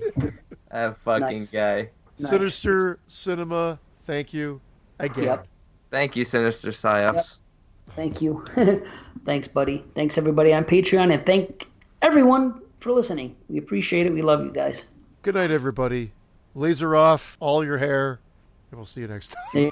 I still have no idea what Christian was throwing at cars. Oh, you don't know what plasticine is? Plasticine? It's Play-Doh. Maybe it's a Canadian thing. Plasticine is another name for Play-Doh. Oh, so you stripped it of all its fun by calling it plasticine. Basically. Play-Doh. Fuck both of you. He's a heel. Pretty please. Brandon's a heel. I thought plasticine sounds like another name for C4. Plasticine? I've heard of plasticine, right? Plasticine, isn't it a toy? I'm going to make a scene in a second here if we don't finish this. We never know how to end the show. Okay, I'm going to get out of here. I'm going to end with a song. Everybody. End with a song. Okay. I can't feel my neck when I'm with you, but I love it. Oh, my God. Thank you. Good night, everybody. Sleep tight. Peace. Anything to add, Hairless Wonder? No, I was trying to think of something clever to say about your jizz-closed eyeball, but I can't think of anything this late. Good enough. I'm going to well it open for you. Good night, everybody.